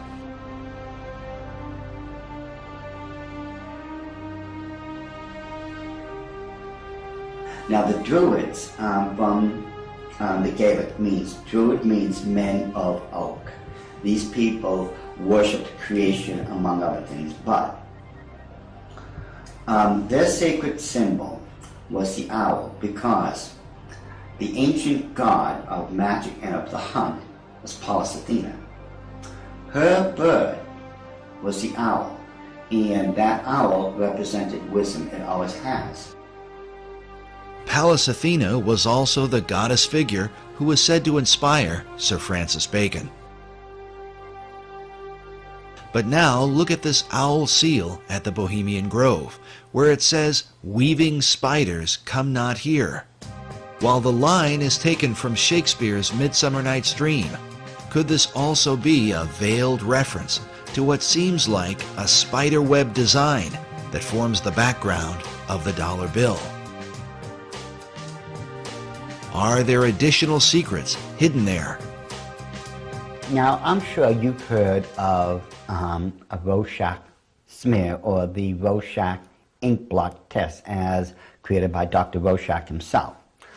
You see the ink in the forefront and everything else is in the background. This way your subconscious mind is supposed to pick up on what's on the foreground, and you're supposed to be able to tell what you are subconsciously seeing. Notice how it's very busy. Lot of intersection diagonally lines, you can't make out what's there. But let's get rid of the background noise, get rid of all the diagonal lines that doesn't belong there, and let's reverse the principle of Rorschach and take what's in the background and bring it to the forefront and see what's there. Because once we do that, we find out it's quite obvious that there is another Illuminati owl, and that it is perched on something that looks like an arrow. That is what they don't want you to see.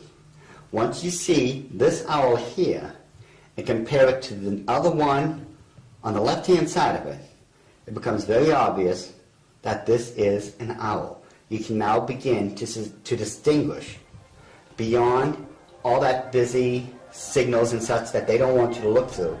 Yet, they place there in honor of their totem bird, the Owl of Wisdom, which is the totem bird because their god, Lucifer, was supposed to have been the wisest of all of God's creation. Wisdom of Lucifer, wisdom into the bird, wisdom into the word Illuminati. Therefore, the chain of wisdom is followed all the way through. All right, now, did they teach you this in the Illuminati? Yes.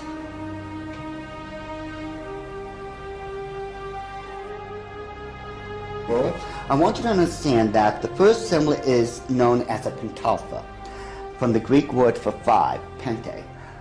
It is a five-pointed star. Now, this next one is a pentacle. Now, it looks similar, but I want you to notice how it is interwoven. It runs through and in between itself. Now this next symbol is what's known as the Star of David, the Mogan David, the Jewish Star, the Seal of Solomon. There's numbers for it. This is the symbol for the nation of Israel. Now, when you take a look at it very carefully, you will notice that it is two equilateral triangles that are interwoven. This shows the union of God with man. However, when you look at the next one, it's similar to it. It's known as a hexagon. This is when you take two equilateral triangles, place one on top of another. Symbolically speaking, you're placing man above God. Now, this next symbol is the foulest, the most evil of all symbols in the occult world. There is nothing that can even come close. It is known as the hexagram. It is the six-pointed star with a circle surrounding it.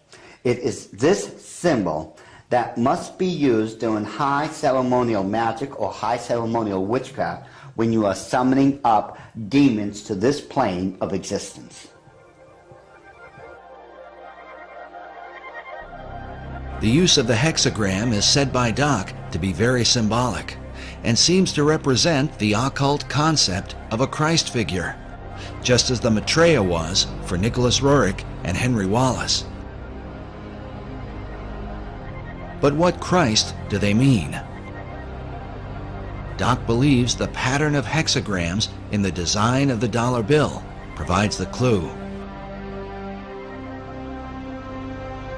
If we take a look at the 13 stars directly above the head of the eagle and connect the dots, you will see where the very first hexagram is located. And if you notice that surrounding the hexagram is the 28 guidelines that make a circle. Now, inside every single point, the 6 points, is a star. There are 6 of them. They surround now the 7 stars. Remember, 6 is the number of man, 7 is the number of God. Now, it is man that is surrounding God or is placed above God. If what Doc is saying is true, this could represent the person the Bible calls the man of sin, who opposes and exalts himself above all that is called God or that is worshipped. Doc's interpretation seems to also fit the worship of Lucifer, for in the Bible, Lucifer declares that he will exalt his throne above the stars of God. Next, Doc claims a second hexagram can be found by connecting the various points where the much talked about number 13 is represented. And don't try to tell me it's the 13 colonies. There are 13 stars above the eagle's head, 13 stripes in the shield, 13 leaves on the olive branch, 13 arrows in the eagle's talon, and then 13 letters in the phrase E pluribus unum, which makes for 2 points on either side of the eagle's head, for the 6 points total of the hexagram. If we take a close look at the same seal and connect all the 13s together, just like we did when we were kids, when we were playing that game, connect the dots, once we connect all the 13s, it becomes very apparent where the second hexagram can be found. In this one, which is very obvious, already comes with a circle around it.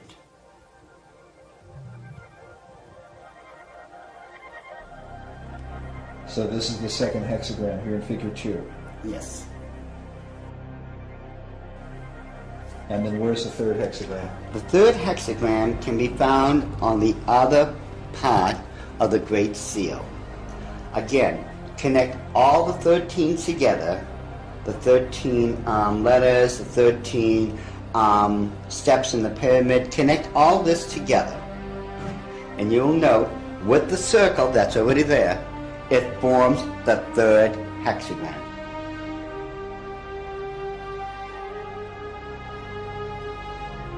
In other words, a 6, a 6, and a 6. A 6, 6, 6.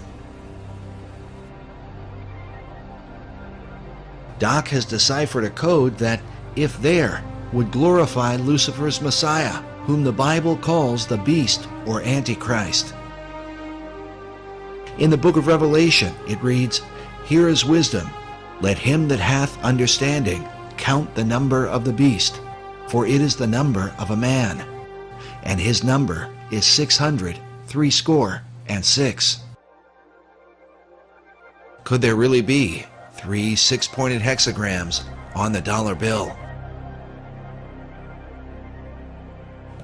Once we start at the base of the pyramid, which is the foundation of all things, and follow the design of the hexagram itself, you're going to find out something very startling. We go from the M and follow the symbol all the way up to the A. The A cuts directly underneath the eye of Lucifer all the way to the S. The S connects all the way down. It goes in between the V and the I and connects all the way to the O. And following the symbol, the O connects up and over along the symbol of the hexagram to the word N. In perfect sequence, it's M-A-S-O-N, Mason. It's not what a lot of other people have espoused, that the symbol connects down to the M in Seclorum and that the word is an anagram or something like that. Those people who are doing that obviously don't know what they're talking about, or they don't know how to plagiarize me correctly.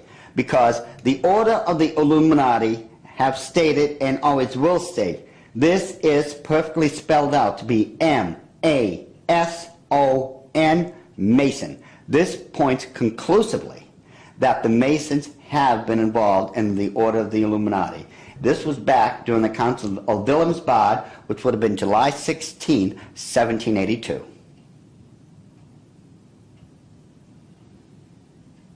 All right, so what are we seeing? Now, if we look at the bottom one of the reverse side of the dollar bill, you'll see on the right-hand side that, again, there's a lot of busy intersecting diagonal lines. Yet, if we apply the same principle we just used to reveal the hidden owls of the Illuminati and apply it, we will find that there is now a skull-faced winged demon. And it is very obvious once you take away the background, the busy noise, it becomes very apparent what it is and that it's been there all along. And if we just simply go and enlarge that section, just start with a small one and just keep enlarging it and enlarge it even more, even with the background noise there, as I call it, I think it becomes very apparent what we are now looking at. That it is still a skull-faced winged demon. And it is these demons that are protecting and blessing the two great seals of the Order of the Illuminati.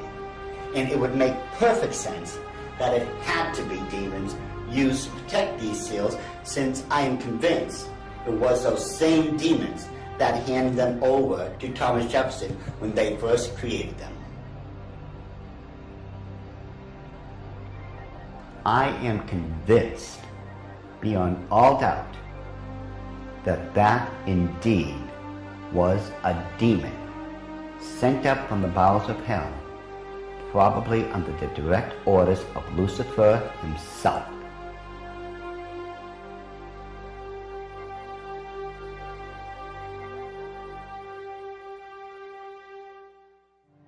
Doc Marquis makes it clear that he is no longer involved in the occult, and that since becoming a Christian, he has dedicated himself to warning others about the activities of the secret societies that worship Lucifer.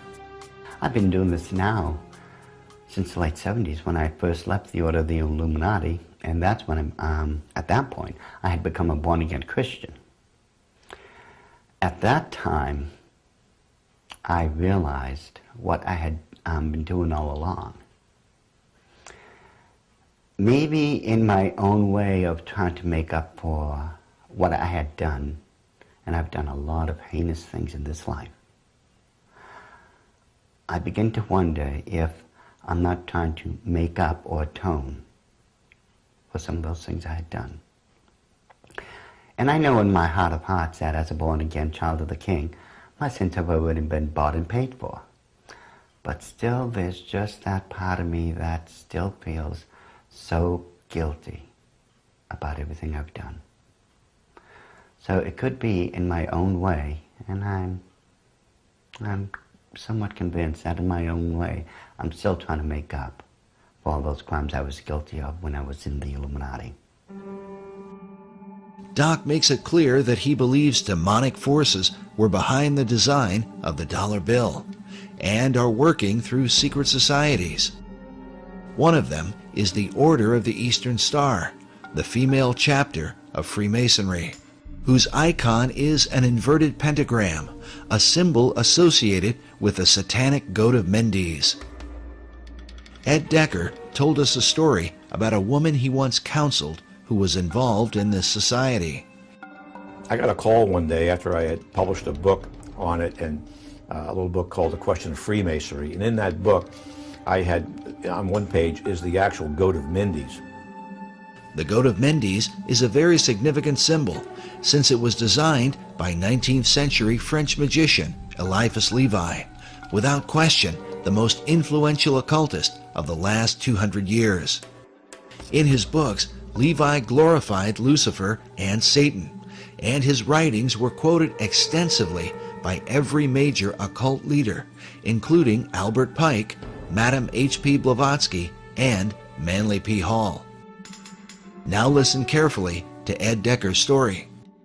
I got a call from someplace back in Pennsylvania, New Jersey, and this is years ago.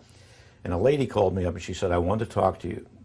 She said, "I received a copy of your book. I am the head of the Eastern Star for my state." And she said, "Every time I go to another area of the state to do the induction of the leadership of the local chapters of the Eastern Star, I have these bad dreams, and it's like this demon comes in and attacks me in my bedroom, and it's this evil, evil thing. And it was beginning to bother me, and someone mentioned to me that, you know, the Masons and the stuff that they do isn't really godly. You might want to study it a little bit." She said, so she told me that she went to a Christian bookstore and asked them if they had anything on the Eastern Star or Freemasonry. And the lady said, you know, in the mail, I had just gotten this booklet. It's called The Question of Freemasonry by this guy, Ed Decker. And she said, I opened the book, I opened it up to the page, it just opened to the page that you have the goat of Mindy's on there. And I looked at that, and that's the demon that's been coming into my room and attacking me when I'm going around the state and doing the inductions of the ladies of the Eastern Star.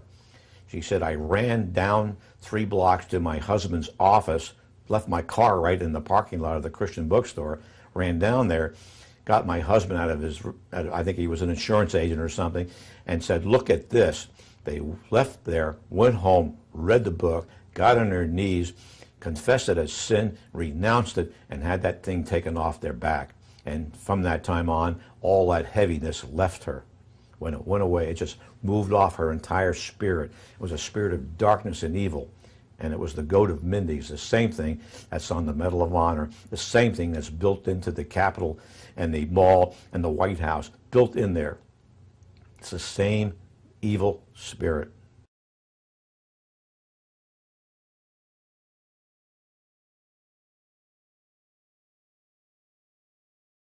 This whole idea of the Messiah and its relation, and the Messiah's relationship to the stone, and who that Messiah would be, and what would happen when the stone is returned to Jerusalem, and when the temple is built, it would be a replica of the original Solomon temple, not the Ezekiel, account.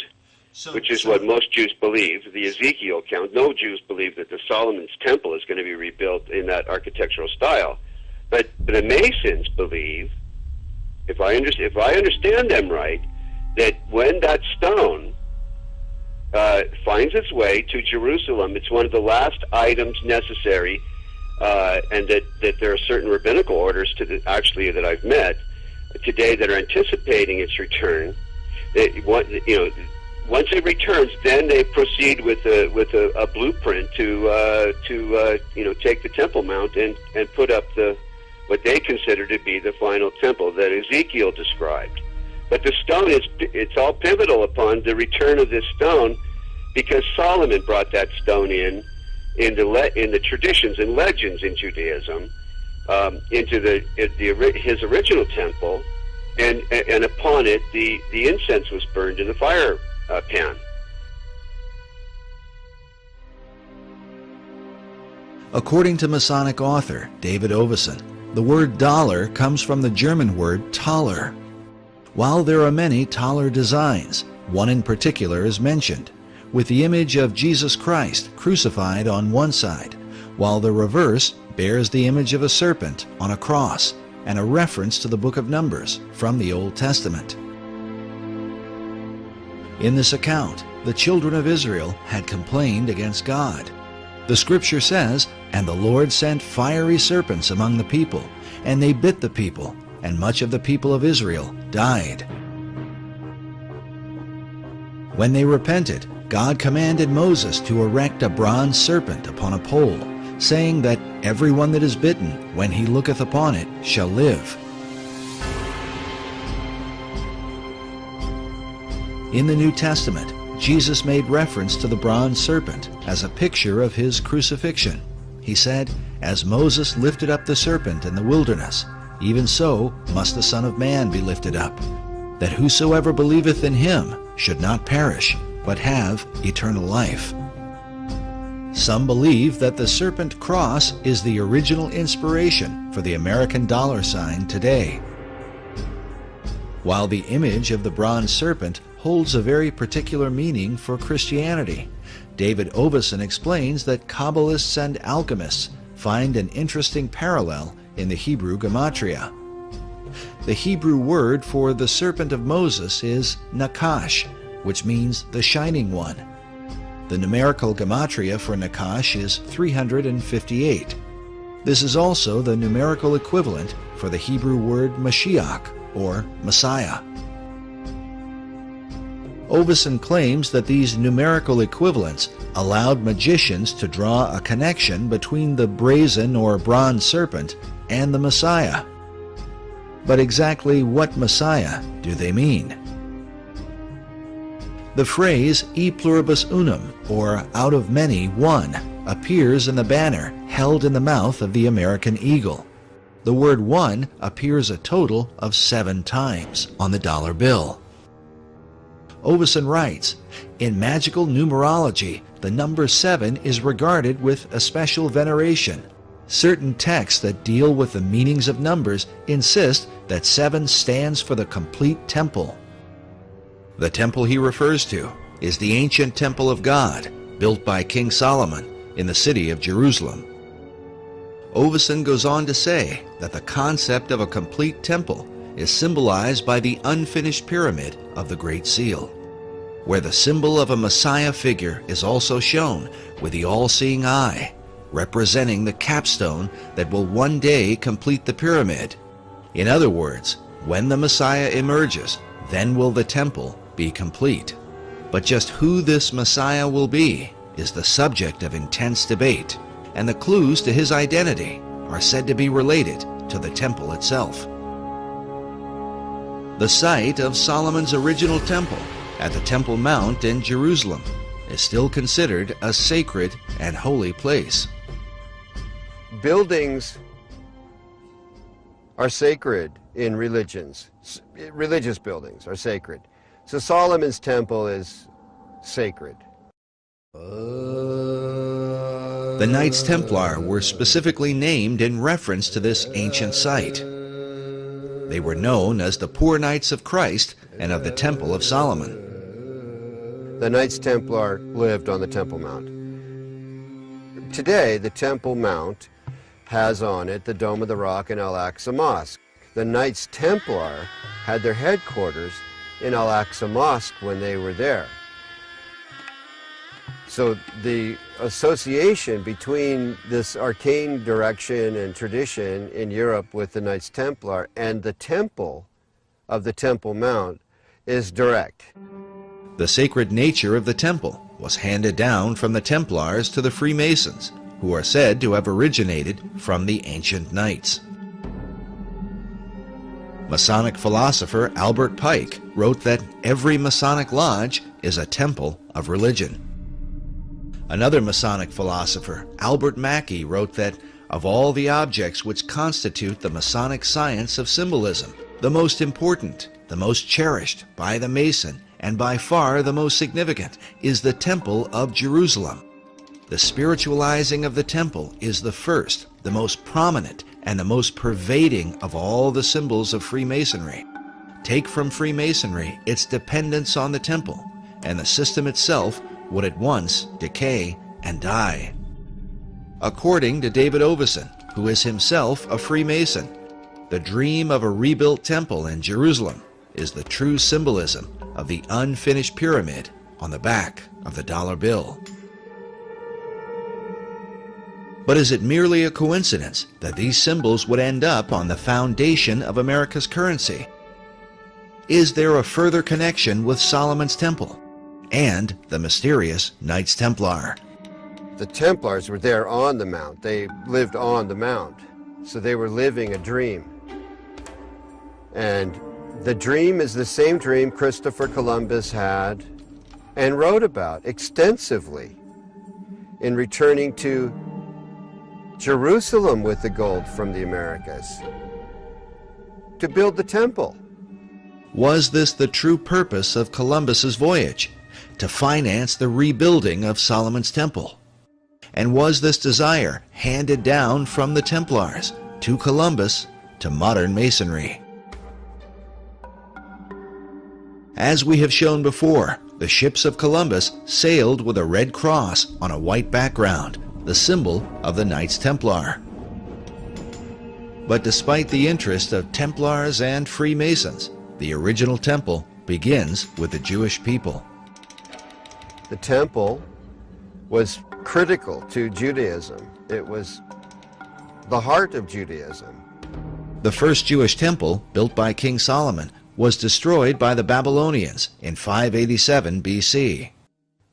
The temple became a necessity for the existence of Judaism. So when it was destroyed, the longing for another temple in the Babylonian exile was, primary.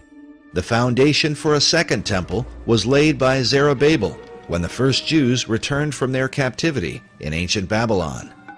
First thing, when Jews are able to return, they build a temple. There's Zerubbabel and Ezra and Nehemiah come together. There's a temple built. It's added on to over the centuries until you end up with Herod's temple. This second temple was in existence during the time of Christ and the apostles. But it would also be destroyed, a terrible event that Jesus himself had prophesied. The scripture says that the disciples came to show Jesus the buildings of the temple, and Jesus said unto them, See ye not all of these things? Verily I say unto you, there shall not be left here one stone upon another that shall not be thrown down. And when ye shall see Jerusalem compassed with armies, then know that its desolation is nigh. And so it came to pass that the second temple was destroyed with the fall of Jerusalem in 70 AD. Yet in the aftermath of its terrible destruction would emerge the dream for a third temple, and what some believe will be the final temple of all time. This arcane connection to Freemasonry has its roots in the longing for the temple, the longing for the final temple, for the ultimate temple where Hagoyim, where non-Jews pray with Jews, as the old books, the last old books of the Old Testament predict will happen. When does that temple get built?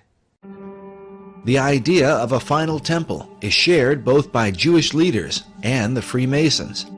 Yet the two groups disagree on exactly what the final temple would be. There is a common history here and a common longing.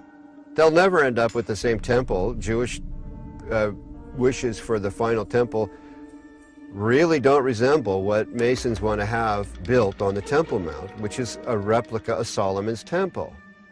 With their mysterious rituals and secret practices, the Masons are often accused of intoxicating the world, making it drunk with ideas of a new age and a new world order, all of which are engineered toward the fulfillment of the new Atlantis envisioned by Sir Francis Bacon.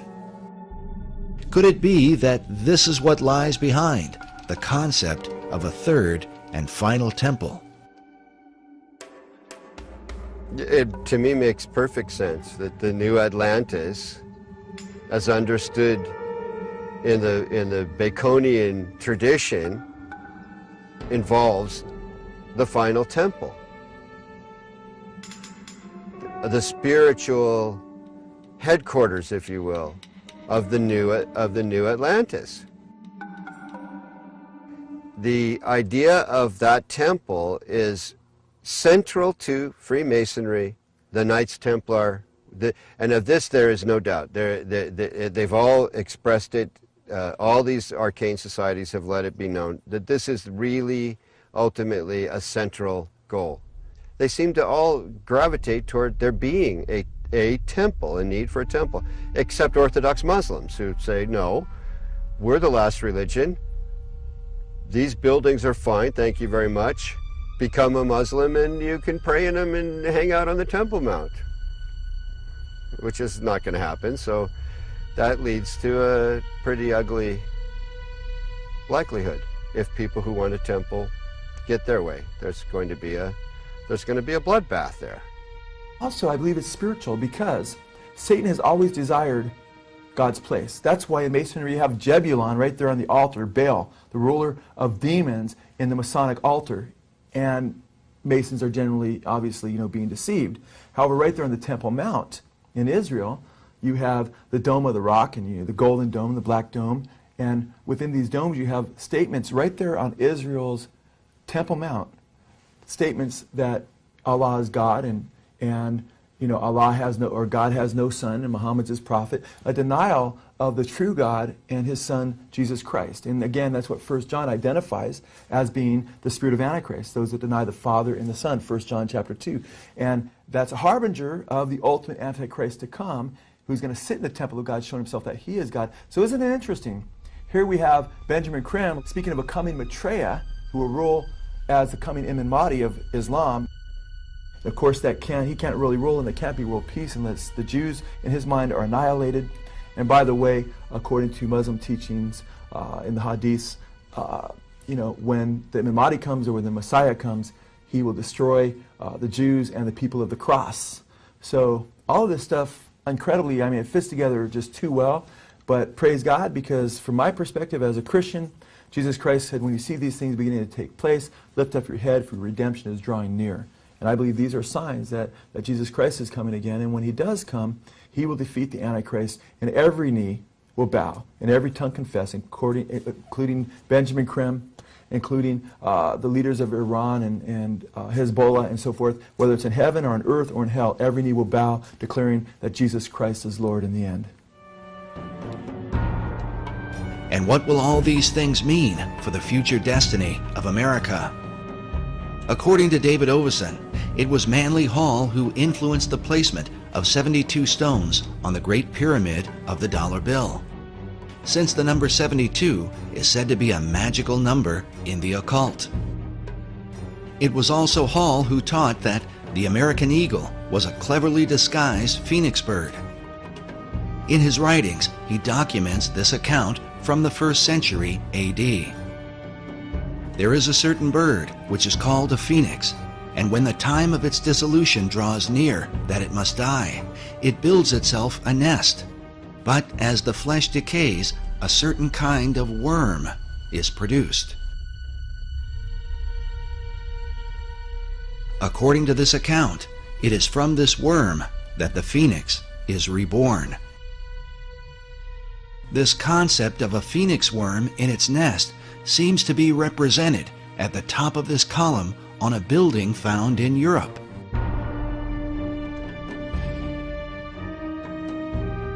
But in Washington, D.C., up at the tops of the 72 columns of the National Archives building, we find nearly identical carvings,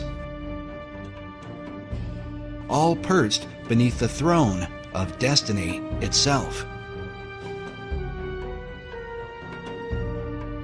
Could this somehow be a veiled reference to the secret destiny of America?